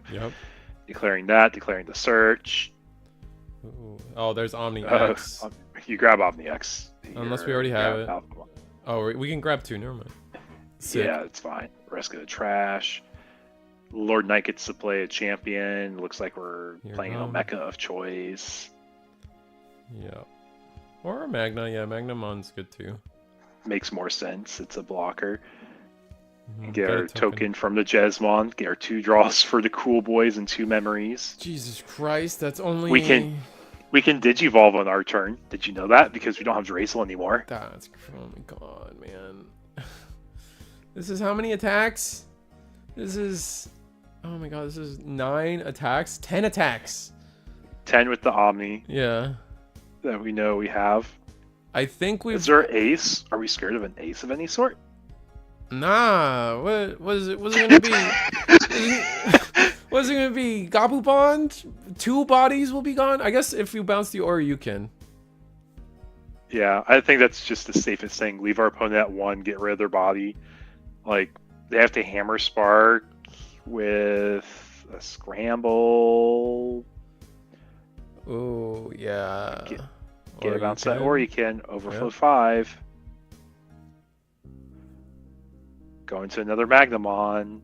Yeah. We're back in the same spot. I think Royal Knights might be having a field day right now. I think they're having a lot of fun with their They know they're Oryuken ending value. the tournament here, so they're giving us a show. That's crazy. Well, here's the thing. He can just slam that Oryuken right back down. He doesn't care if it gets reduction or not. He gets rid of the Magnamon stack. Yeah, and here, yep, training into the Magnamon stack. And it's like, are you really scared? Like, I guess he's respecting aces and everything. Yeah. But I think he just can swing and it doesn't matter now. The Lord Knight can redirect an attack for all it matters. I think we're just gonna do it again. Yeah, he's like, I have no reason. I'm not risking anything. You're not scared of the Heaven's Judgment. You're not scared of anything your opponent does. So I respect it. Yeah, no, this is the guaranteed win. I can't fault them for that. And even here, like, we grab best case scenario, we training into the Flamemon and then go into our 3rd copy of Magnamon X, which I think we just scooped it up. I think that was... Yeah, he said needed Omni X. Oh, because you can remove their whole board. Yeah. If you have the X ante. Yeah, that means the tournament's ending after round 4. We have a single undefeated. Dang. Slam X program would have... Wait, no, X program doesn't get you there, right? Because the... Alphamon's X antibody. Yeah, the Alphamon would survive. So would any Omekas on board too. Omekas and the last one, Omni X as well. If not that he was on board. Yeah. Crazy. Anyway, Jesus Christ. That's the end of the tournament. We ended round early due to that. Unfortunate. Yeah, we watched a tile loop take it again. Because they took it Thursday last week too. Yeah, Marshmallow Ruffian, right? Both weeks we're taking it. They took it Thursday and they took it today, and they did well yesterday as well in the case tournament. So again, they're a Digimon TCG streamer. They're over there on Twitch, so you guys can check him out and see just more of his stuff, more of a more direct insight onto what he's doing and how he's doing it. But, you know, we didn't get to do this much today because every round was back-to-back, but, you know, we have time to breathe, and that means selling out time. This has been, we ended a round early, but this has been the Eagle's Nest weekly webcam tournament. We host here every Monday at 7:30 Eastern, along with Thursdays at 8 p.m. Eastern. Join the Discord for any questions or any future events that we may be holding. Maybe Eagle wants to do Popper now that it's real. Wait, you guys had a Popper event the other day, right? We're debating it. We're debating if we want to try pushing it, but nothing's set in stone, and if we do, we'll make it very clear. All right, and then you want to talk about the other thing that we got going on now on Wednesdays. Here we go. Yep. Wednesday night is our Gundam locals. If you guys are wanted to try out the Gundam TCG, you can ignore the date on here. It's the same time though on Wednesdays, 7 p.m. every week. $5 entry. Win a resource. We got a few extra Hero UE resources we can give as prizing, and there's also cash prizing for anyone who doesn't get first or second with the resources. Really fun tournament, best of one, so they go pretty quickly. So if you guys want to try out Gundam, come join us. Proxies are legal. And then we'll do just a quick pass on all our other guys that do stuff throughout the week. We got DigiGuard United. Check them out. Wednesday, Friday, 7 p.m. Eastern. They have their tournament and their stream. Please check them out. It's just good to advertise everybody throughout the week, give people as many chances to play the Digimon card game as they can. And then here's the weekly schedule. I believe everyone else other than Eagle on this list is either pending or trying to get their tournaments back started. But, you know, it's good to put these guys on your radar. Thank you. Put these guys on your radar, so once they do get started, you know exactly when and where to be looking for them. So yeah, anything else, Eagle? Thanks for joining, guys. Like Risu said, we're here Wednesdays, Thursdays, Mondays. We're here pretty frequently. It's been pretty frequent. Oh, it's been fun. It's been great. But anyway, good night, guys. Good night, Ryan. Good night, Hazy Flame, Turtle Sovereign, Ryan, Roque, Digital Monster Deals, Titania. Any other names? Stanley, I know you're out there. Curiosity, I know you're out there. Ludion, always a fantastic table judge to have us on, keeping us up to date with the back and forth that we need through the proxies. Green Hill Mario, if you're still out there, appreciate you. Dylan, Sarah. I'm just scrolling up and seeing any new unique name I can. So if I miss you, I am sorry. Marcy Perez, and then everyone that Digital Monster Deals got a gifted a sub to. Hope you guys enjoy the sub, the access to the emotes, or if you're just a lurker and you don't use them, whatever, man. Thanks for being here and watching. At the end of the day, that's the most important thing. So thank you. Anything else, Eagle? That's it. It's been a long week, and tomorrow's a rest day for us. We have been on stream quite a bit lately. All right. Good night, everybody. It's been fun. It's been a blast. It's been an absolute joy.